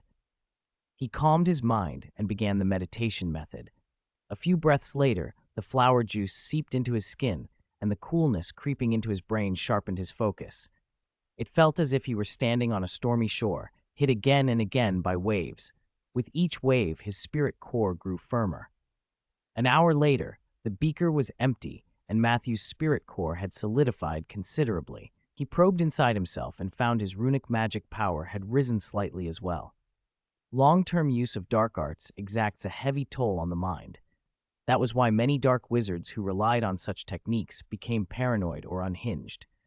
Before he began the meditation method, Matthew would be mentally drained after casting Avada Kedavra twice in succession. Now, with regular spirit training, casting Avada Kedavra repeatedly felt much easier. At his current rate of improvement, he estimated that after reaching second-level wizard apprentice, casting Avada Kedavra 3 times in a row would no longer damage his sanity. Next, he drank 5 spirit draughts and continued building the runic script models inside his spirit core. From yesterday's test, he knew a draught's effect lasted up to 8 hours. To maintain a doubled recovery rate for his spirit core, he would need 15 draughts a day, an enormous cost. One draught ran close to 2 galleons, which meant 15 of them would cost 30 galleons a day. Fortunately, over the past 2 years, he'd frequently sold valuables under Gelman's name and had inherited his grandfather's estate. He could sustain the expense for a while. Besides, The meditation method didn't always require spending spirit power to construct runic script models. After advancing to third-level wizard apprentice, training would focus more on accumulating spirit core mass, and maintaining drought effects would be unnecessary. An hour later, he took a greater spirit elixir, which instantly restored 50% of his drained power. After 2 days of meditation method practice, aided by the draughts and the greater elixir, he had already built 20 runic script models in his spirit core. He concentrated first on the scripts needed for lightning bolt. Condensing a lightning bolt required 32 runic scripts, but many repeated patterns meant only 18 unique scripts were necessary. He planned to test lightning bolt again to see whether it was combat ready. Matthew cast the disillusionment charm and made for the woods outside Whitestone Town. After a short walk, he found a suitable target, a large tree with a trunk wide enough for 3 people to encircle. Through the runic script models in his spirit core, he immediately compressed 32 runic scripts into his hand, then guided them into the structural model for lightning bolt. Zzz! Light erupted from his palm as the scripts transformed into a bolt of lightning and streaked toward the tree. Where the lightning hit, the sap and moisture vaporized instantly from the heat. When the flash dissipated, a clean, circular hole remained through the trunk of the tree. The power was enormous, even stronger than his blasting curse and severing charm. He realized the Iman basic meditation method also amplified runic magic. After practice, his lightning bolt's power had increased by 20%. The time needed to guide the scripts into the spell model was about 8 seconds, fast enough for real combat. Satisfied with the test, Matthew returned to Whitestone Town. As he passed the entrance, he noticed a new night watchman in the tower and 2 additional guards posted at the gate. Back at his lodgings, just as he was about to go upstairs, Chris called down to him. "Lord Matthew, Madame Alsha of Whitestone Manor has sent a dinner invitation." "Madame Alsha?" Matthew asked, puzzled. Chris explained, "She arrived from the capital 6 months ago. She's the court wizard's administrative officer. People say she's incomparably beautiful. Her looks have driven many men to obsession. She's become the talk of Whitestone Town. Go into any tavern on East Street, and you'll hear people whispering about Madame Alsha." Whitestone Manor had once been the town mayor's estate. Rumor had it the former mayor was smitten with Madame Alsha. Shortly after she came to town, he gifted her the manor. Matthew took the invitation from Chris. It was exquisitely made and embroidered with a flower like a bird's tail feather, the love blossom he had seen in a book in his study. In their world, the love blossom symbolized love. It bloomed for a single night, opening at dusk and withering by dawn. The invitation read, "Mr. Matthew, I will host a dinner banquet at Whitestone Manor on Friday evening, and young talents from Whitestone Town will be invited. I hope you will grace us with your presence at this gathering. I look forward to spending a delightful evening with you. Alsha." Confusion and curiosity flickered across Matthew's face. He didn't know Madame Alsha, yet she had invited him. A sharp glint appeared in his eyes. He had only been in Whitestone Town a few days and barely knew Link and Anna. It was unlikely they had recommended him. Perhaps the scuffle by the river yesterday had drawn attention from someone observant. Whatever the reason, he decided to accept. If it were a trap, refusing wouldn't help. An enemy wouldn't let him avoid a challenge simply because he declined. If it wasn't, the invitation might be a chance to integrate into Whitestone's circle of wizards. His purpose in coming to the town was to connect with the world's wizards and learn more runic magic and meditation methods. That evening at Whitestone Manor. The manor lay in the northwest outskirts, its gardens alive with love blossoms that, lit by the last rays of the setting sun, looked like a painting of fading gold. The garden ran down to a river that connected to the one in town. Here the water moved freely, adding life to the scene. Outside one room, a well-dressed butler knocked and entered on a soft, melodic command like music itself. He saw a chestnut-haired woman seated at a dressing table, her posture straight. 2 maids fussed behind her, arranging makeup and accessories. The butler bowed his head and, catching her reflection in the mirror, saw half her face. In the glass, her crimson lips were slightly parted, hinting at a sensual smile. Her jaw was a perfectly carved line, "Miss, the banquet is ready," the butler said. She asked softly, "Is anyone missing?" "Everyone is here," she nodded. In the mirror, the faint curve of her lips outlined a sensual liveliness that made the room itself seem to lean in. 14. Mrs. Alsa's dinner. Matthew arrived at Whitestone Manor as invited, wearing a black double-breasted suit he'd transfigured, following the instructions in the book Dress and Etiquette from his study. The moment he stepped onto the grounds, he noticed the difference from the outside world. The temperature inside the manor was pleasantly mild, and a garden of red irises surrounded the house. The flowers' fragrance drifted on the breeze. There was no trace of winter here. He handed his invitation to the waiter at the door. The man glanced at the name, pressed a gloved hand to his chest, bowed, and said, "Mr. Matthew, please come inside." The waiter led him along a pebble path bordered by bricks carved with detailed patterns.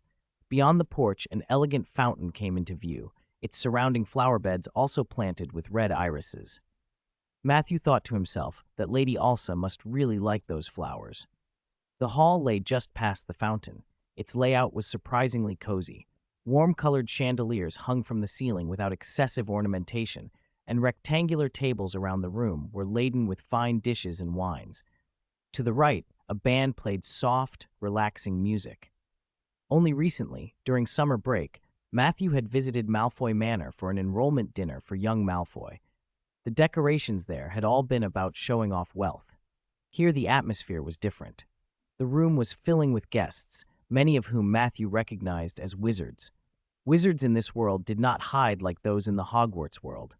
The Blizzard Kingdom was ruled by wizards, and the court wizards were the true ruling class. "Your Excellency, Matthew." He turned at the voice and saw Link, surprised to find Matthew there. Today, Link was without his usual languor. In a proper suit, his tall figure looked energetic. Beside him stood Anna in a dazzling long gown, holding Link's arm. Seeing Link's surprise, Matthew explained, "I received an invitation from Lady Alsa as well." Link was even more surprised. Matthew had only been in Whitestone Town a few days and already had an invitation from Lady Alsa. "Did you know Lady Alsa before?" he asked. Matthew shook his head. "I'm a reclusive wizard. I only just arrived and don't know her." Link did not doubt him. Many so-called reclusive wizards had come into their powers in isolation, and it was normal to have had little contact with the wider wizarding circles. He nodded. "Lady Alsa is an adjutant to the court wizards and very well known among our generation. Through her, you can meet many people in the circle. I'll introduce you." Because Matthew had saved Chris and Tina, Link already held him in good regard and wanted to help him integrate into Whitestone Town's wizarding society. He also knew Lady Alsa had a bright future and might soon be transferred to the royal capital. Link led Matthew to the center of the hall, where they found the manor's owner, Lady Alsa. She wore a court-style creamy white gown with lace pleats at the hem. The boat neckline revealed her slender neck, edged with fine lace and embroidery like a spray of snow-white flowers. Her long chestnut hair was styled in soft waves over fair shoulders. Long white gloves reached above her elbows, adding a gentle, refined touch. Link offered a sincere compliment. "Lady Alsa, you look as lovely as ever." Alsa smiled. "Thank you. I hope everyone enjoys the evening." Her voice was soft and melodious. She turned her gaze toward Matthew, and Link seized the moment to introduce them. "My lady, this is Your Excellency Matthew, a most promising young wizard." Matthew bowed slightly. "Lady Alsa, you are the brightest jewel of the evening. It's an honor to meet you." Alsa's smile was elegant. "Thank you, Mr. Matthew. My steward happened to witness your duel with Anna. You are so young, and yet possess remarkable strength, truly a promising young man." She explained why she had invited him, then called a nearby waiter by name. Dissanayake, Dissanayake. "Mr. Matthew is my guest tonight. Make sure he's well looked after. Keep his glass full." A silver-haired, well-dressed butler then approached and announced, "Miss, all the guests for tonight have arrived. May the dinner formally begin?" This butler was one Alsa had brought with her to Whitestone Town and who had remained a faithful confidant over the years. After the former mayor presented the manor to her, he became Whitestone Manor's butler. He and several other long-serving staff still addressed her as Miss. Alsa nodded and extended her gloved right hand. "Mr. Matthew, "Would you do me the honor of opening the dance?" Matthew accepted readily. It was the proper thing to do. He took her long, slender fingers and said gently, "It would be my honor, my lady." Fortunately, dress and etiquette described the social dances of this world in detail, and he had practiced before leaving. On occasions like this, dancing a few songs was inevitable. Matthew had grown up around elders from pure-blood families in his previous life and had attended many such events. He now met them with calm and confidence he once lacked. The band fell silent, and the guests in the center of the hall stepped to the sides. Alsa led Matthew to the dance floor, and they became the focus of the room. As a more atmospheric piece began, Matthew offered his arm, and Alsa placed her hand in his. Through the glove, he felt a smooth, delicate touch, as if touching silk. They moved into an elegant three-step, Alsa's skirt swirling into graceful curves. He guided her through the turns, feeling the realness of her presence with each rotation. Her chestnut hair, slightly curled at the ends, bounced gently on her fair shoulders. Even up close, Matthew found no flaw in her features. A well-defined chin, clear, three-dimensional contours, a natural beauty. Her large emerald eyes shone with clarity and spirit. Her nose was straight, her lips full and lightly smiling, warm and inviting. She seemed frozen at 18, like a girl from a classical painting. The music softened into a gentle melody. The dance was drawing to a close. Alsha finished her last spin, her left hand resting on Matthew's shoulder as she leaned back against him. Matthew raised his left hand high, fingers interlaced with hers, his right arm settling around her slender waist. They held the final pose, so close that he caught the faint scent of red iris in her hair, and for a moment the room seemed to slow. In a corner of the hall, a young man in a purple coat watched with an odd expression on his face, a false smile on his lips, veins throbbing at his temples. Lady Alsha was the most beautiful woman he had ever seen. From the first glimpse, he had been hopelessly captivated. He had gone to great lengths to win her favor, had seeds brought up from the south, hired a skilled wizard apprentice to cultivate them, and even presented her with the first bouquet of the red irises he'd bred. For a while it seemed to work. She had sent him a bouquet in return. Then his father, the former mayor, Old White, had also fallen for her at a single meeting. The old man had even given her the family estate. The son seethed at the thought that his father could swoop in and take what he saw as rightfully his, Alsha's beauty, her wealth, the title their children might inherit. For a moment his joy curdled. A hard, cold edge passed through his gaze. Fortunately, he thought, a flash of triumph in his eyes, that obstacle was no more. "Sir, sir!" A young waiter's voice called soft and worried from nearby. The tray he held trembled as he stepped closer. He looked at the blood on the man's hand. Jack's wineglass had shattered in his grip, glass cutting his palm.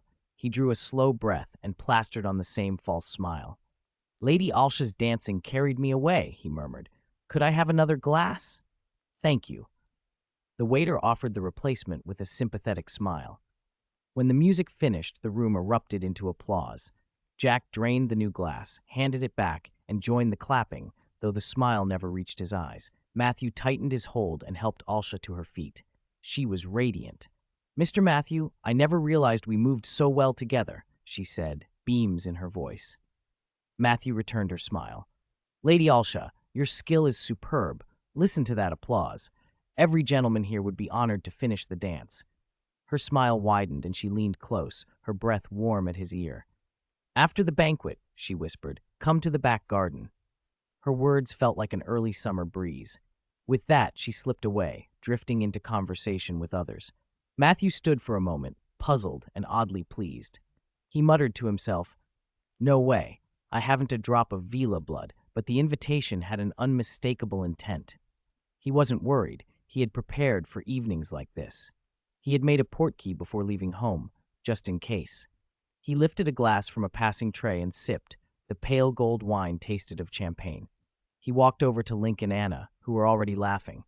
Link clinked his glass against Matthew's. "So? Felt Lady Alsha's charm yet?" "She dances beautifully," Matthew said with a smile. Link grinned. "Here comes another one. No rest for you tonight."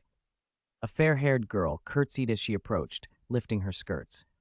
"Young wizard, would you honor me with a dance?" she asked. There was no trace of magic about her, only curiosity and youth. Of course, Matthew answered politely. As the banquet wound down, partners formed and reformed. The novelty of a fresh young wizard drew attention. Girls slipped notes into his hands, each one decidedly non-magical. Matthew let none of it encourage him. He was still a minor, and his focus had been elsewhere for years. Ever since his parents were murdered by his aunt, a Death Eater, he had trained relentlessly. For 13 years he had prepared for the Dark Lord's return. In this wizarding world, there were new paths to power, and when the time came, he intended to be strong enough to survive. When the last chords faded and guests began to leave, Matthew asked an attendant to show him to the back garden. He stepped onto the gravel path. Carved stones glowed with a soft, warm light along the way. In the center of the garden, a delicate fountain burbled among beds of red irises. Behind the fountain, a vine-covered swing chair hung from an arch, fresh green leaves still curling around the wicker. Alsha sat in the chair. She was no longer in her court gown, but in a simple pale dress that suited her equally well. If at dinner she had been a dazzling rose, now she was a fresh, delicate jasmine. 16. Counterattack. Outside the manor, two hooded figures lurked among the trees. One leaned against a trunk and stood barely a meter tall. The other sat on a nearby boulder. The man on the stone said, "The client says he's only a first-level wizard apprentice. I don't think we need to waste a spell trap." The short one propped against the tree replied, "This client is generous. He could be hiding his strength. Better safe than sorry. When he heads back to Whitestone Town, he'll have to take this road. Once he trips the trap, even if he's stronger than he looks, he won't be able to fly off." After a pause, the seated man added, "The banquet ended an hour ago, and he still hasn't come out. Our target is probably still with Lady Alsha." Suddenly, the dwarf cut in. "He's coming." A black-haired teenager with natural curls stepped out of the manor. The man on the stone leapt up, tall and thin as a bamboo pole. He peered toward the gate. "So he really is leaving. I thought he might stay the night." The short wizard hissed, "Shut it. He's heading this way." But a moment later, the target veered into the woods opposite them. The dwarf's face darkened. "Why's he going into the trees? There's no way he spotted us from that distance. He isn't even a formal wizard." The tall, skinny wizard asked, "Now what? Keep waiting?" Thinking of the generous reward, the dwarf clenched his teeth.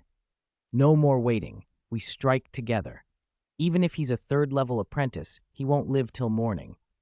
Matthew adjusted his collar and stepped into the back garden. The great hall had emptied. The long tables of food and wine had been cleared away. Back in the garden, Lady Alsha had chatted with him for ages, so long it had almost felt like a date.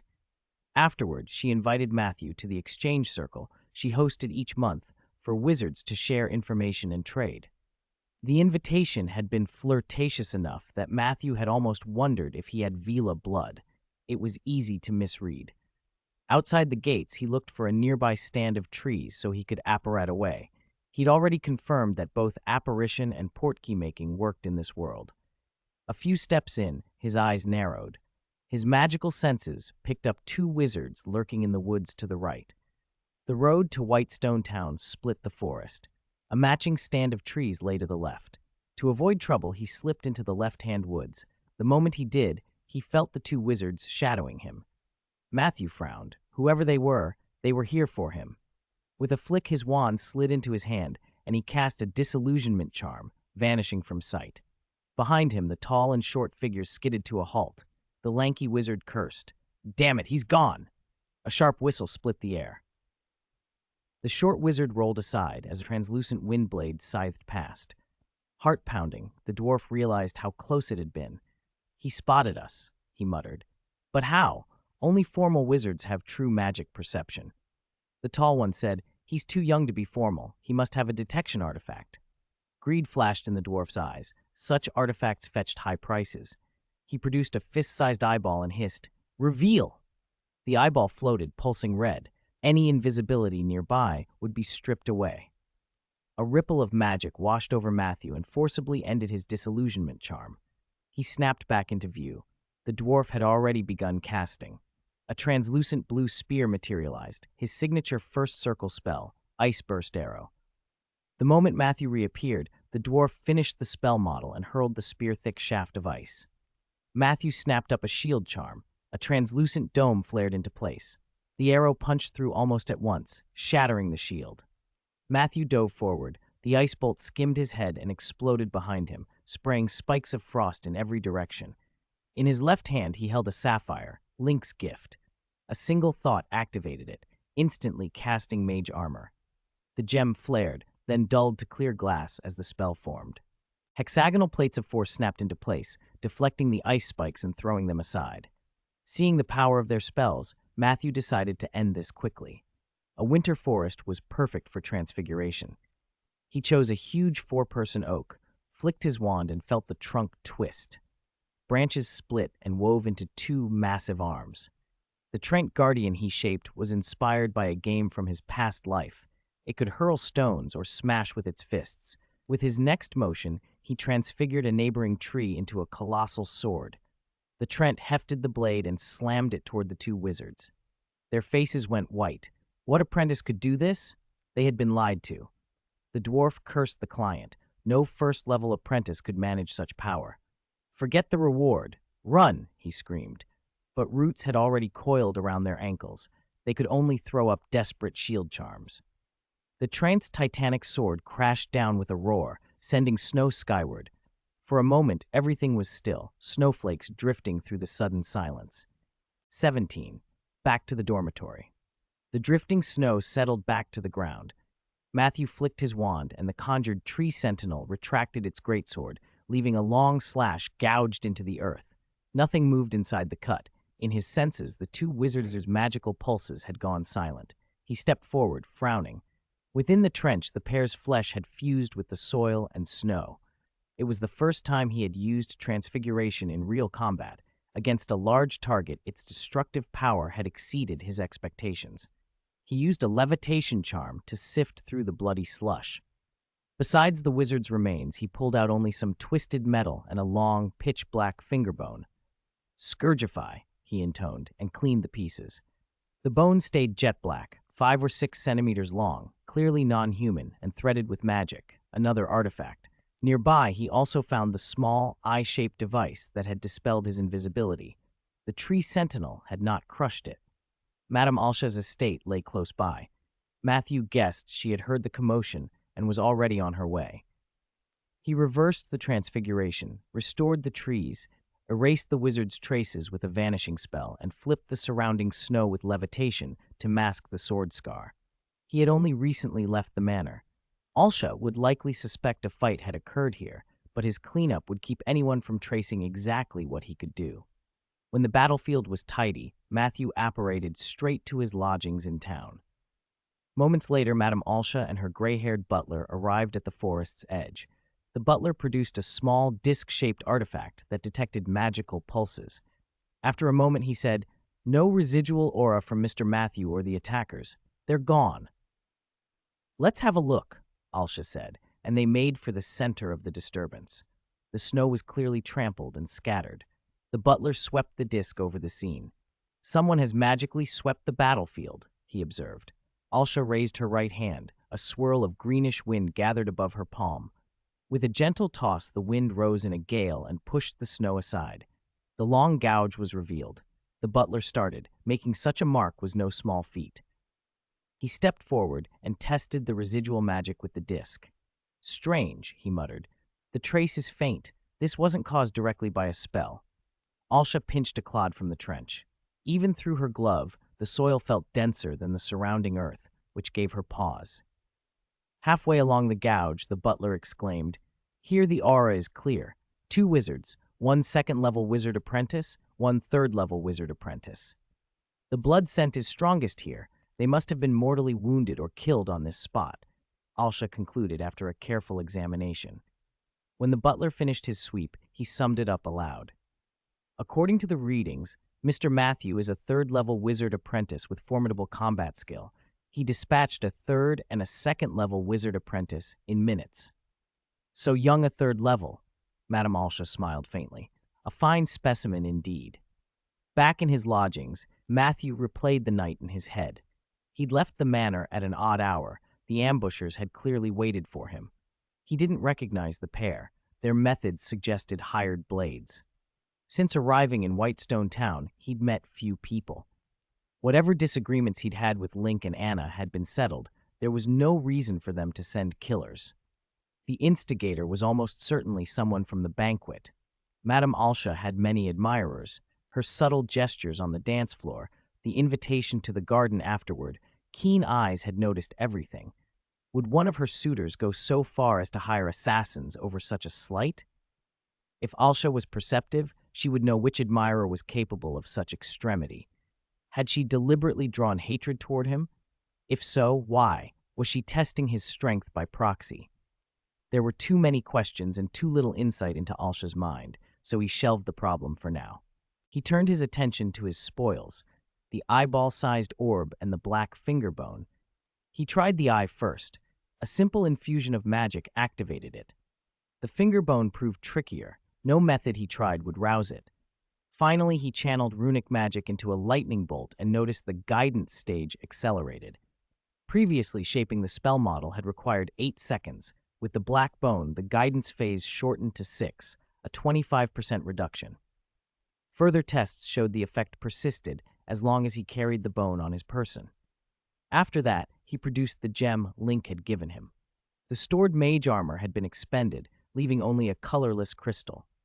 He remembered reading that such gems were called mana stones. With mana stone inscription, one could burn runic magic into them for storage. Mana stones also served as batteries for raw magical energy. He channeled power into the clear gem. Its color deepened until it turned a rich sapphire blue. When it would take no more, he estimated its capacity at roughly the mana of a first-level wizard apprentice.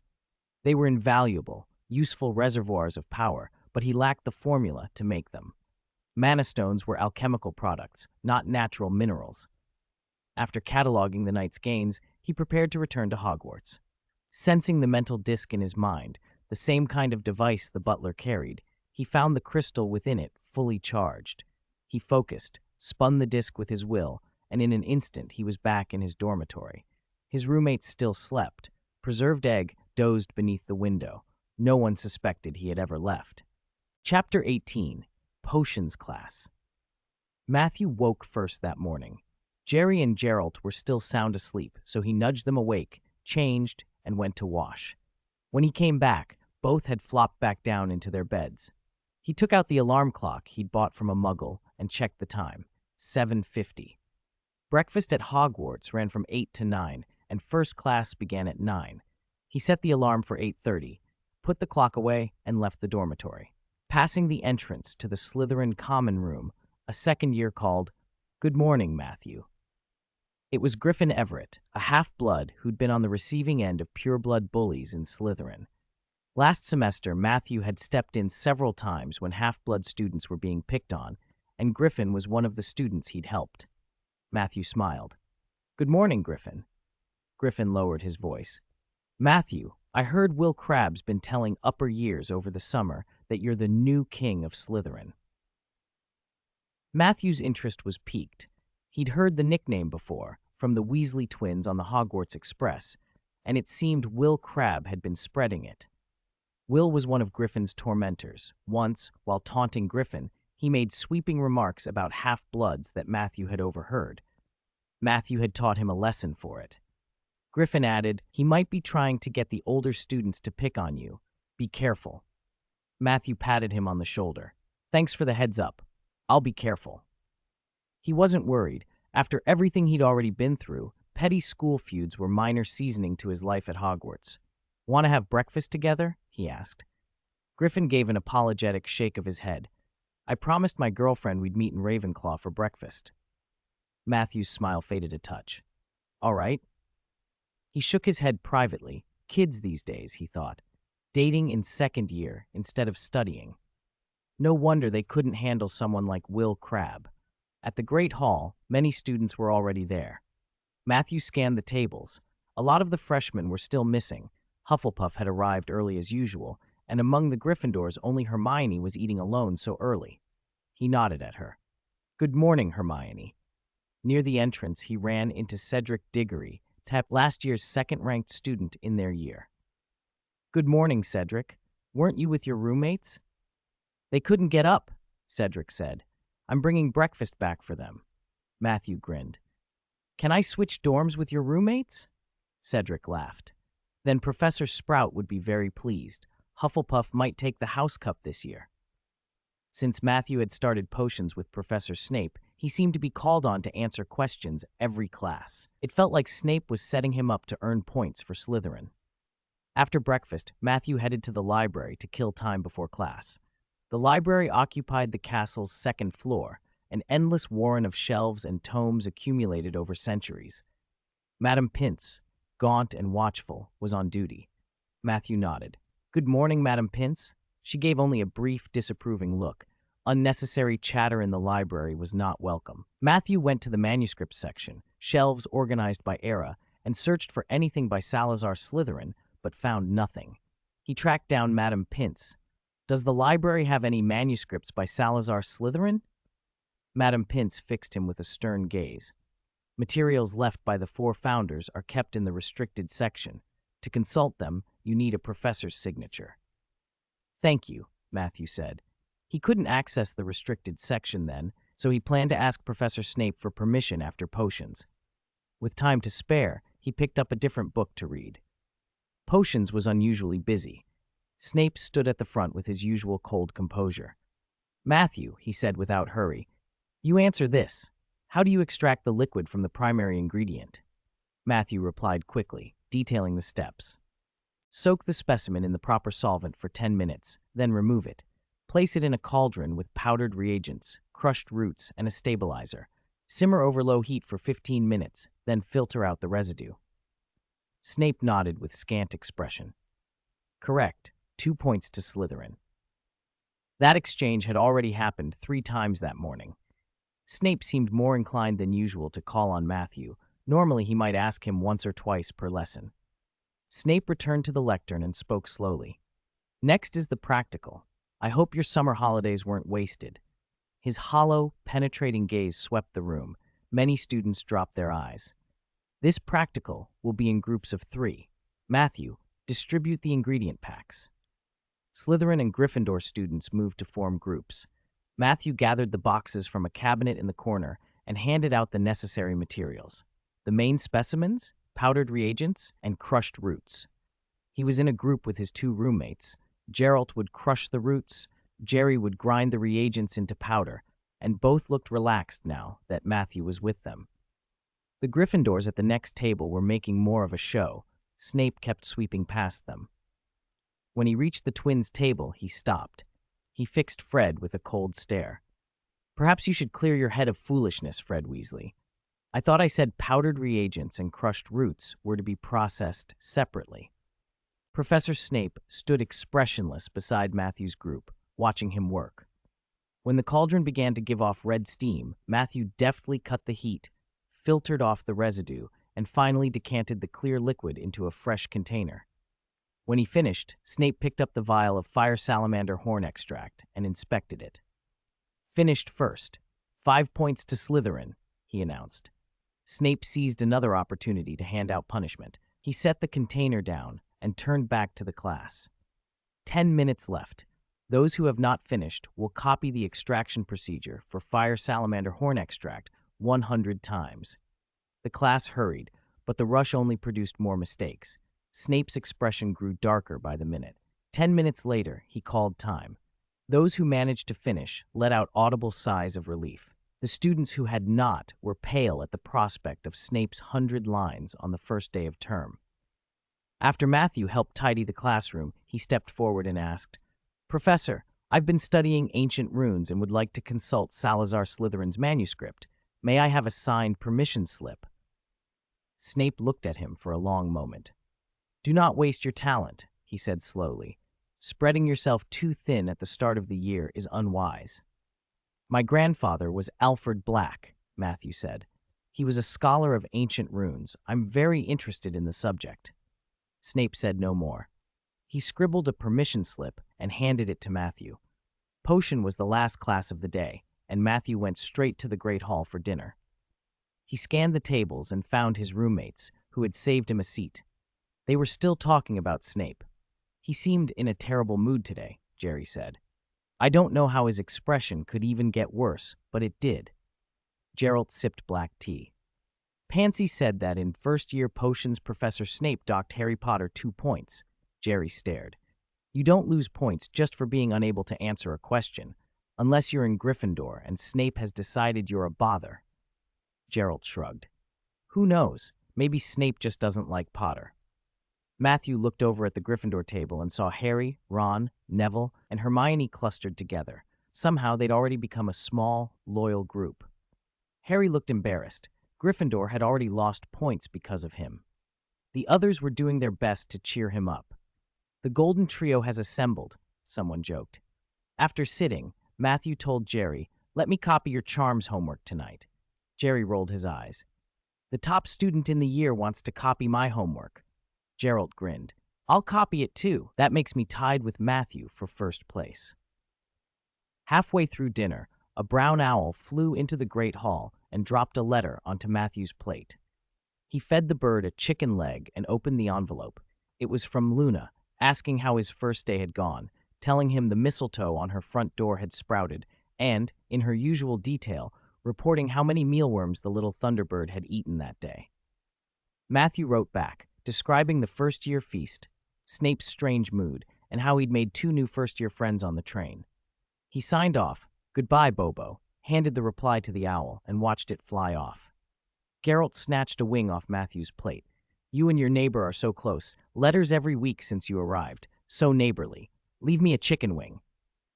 Matthew tossed him the wing. "I thought you were full." After dinner, Matthew went to the library. A permission slip from a professor didn't mean free access to the restricted section. The slip usually specified which materials could be consulted, and he would be allowed only those. He handed Snape's slip to Madame Pince, who led him to the restricted section. The shelves were arranged by danger level, and within each level the books were further categorized. Madame Pince soon located the manuscript Matthew wanted and handed him a hardcover volume, Slytherin's Secrets, a collection of ancient runes manuscripts. It appeared to be a later edition, revised by later generations. Matthew found a seat in the public study room and began to read. The Slytherin manuscripts mentioned very little about meditation and said nothing about any formal meditation method. But in a chapter tracing the origins of runic script pronunciation, he found one striking sentence: "Meditation is the key to runic script." The book recorded that when Salazar Slytherin traced the origins of runic pronunciation, he discovered the earliest written records dated to the 7th century. It even preserved a conversation Slytherin recorded with a student. "I asked Merlin how runic script could be integrated into spellwork. Merlin replied, 'Meditation is the key to runic script.'" The text went on to note that the famous Merlin of the wizarding world was among Hogwarts' earliest students and one of Slytherin House's first recruits. Merlin was active between the 10th and 12th centuries, founded the Order of Merlin, and helped establish regulations against using magic on muggles. The common exclamation, "Merlin's beard," refers to this Merlin. Historians, the book explained, generally regard him as distinct from the Merlin of the King Arthur legends. That Merlin would have lived centuries earlier, around the 5th century, so the 2 Merlins were probably different people who happened to share a name. As Matthew read, Madame Pince knocked on the door of the study room. "The library is closing," she reminded him. He packed the book and prepared to return to the common room. Hogwarts curfew was early, and he didn't want to be locked out. Matthew had been pressed into service. On his way back to the common room, he ran into Professor Snape. There had been a few accidents during the first year's potions and flying lessons, and several students had needed care, so Madame Pomfrey had asked Snape to brew a number of potions to replenish the hospital wing's stores. Unlucky Matthew happened to cross his path just as Snape was heading off to brew, and found himself roped in as an extra pair of hands. They worked until 10 o'clock before they finished what was needed. There was a tired edge to Snape's face. Staff work at Hogwarts was not easy, and potions was one of the core subjects, with classes fully booked. Snape picked up a stack of papers from the table. "An improved 10, slightly more effective than the original," he said, handing the manuscript to Matthew. "Thank you, Professor." Matthew took it gratefully. He hadn't even noticed when Snape had written it. Earlier, while they were working, he'd mentioned the idea, and Snape had told him to be quiet and concentrate on brewing. Snape, never one to miss an opportunity to reward his house, added, "Matthew, for helping lighten my burden, 10 points to Slytherin." Snape would not let any chance to give Slytherin points slip by. "Don't worry, we'll find Trevor," Harry said, trying to cheer Neville. Neville's toad had gone missing again. Trevor had been with him in the Great Hall at meals, but gone when Neville returned. "My Scabbers is very well behaved. He never gets lost," Ron said, patting the rat in his pocket. Neville looked even more downcast.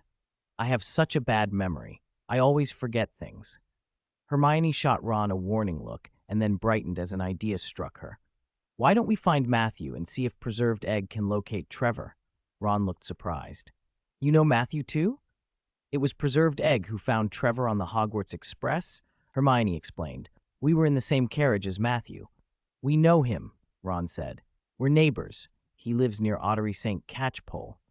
He brightened further. "Do you know flying chess? Matthew gave it to me for Christmas last year. He got it from Muggles. It's great." Matthew was a distant relative of the Weasleys and often spent Christmas at the Burrow. He wanted to continue chatting, but the others had gone pale and were looking behind him in terror. "It's curfew," Harry whispered. Their luck ran out. They'd just run into Professor Snape, who had returned from the hospital wing with Matthew. Matthew watched the exchange with mild interest. Ron's grin stiffened when he looked up and saw that stony face. It was Professor Snape. Ron felt doomed, caught breaking curfew by the most fearsome teacher on the first day. An ugly, forced smile appeared on his face. Professor." Snape stared at the four of them and said slowly, "Foolish souls always gather together. 10 points from Gryffindor." Harry tried to explain. "Neville's toad is lost. We were helping him look for it." Snape's gaze cut to Harry.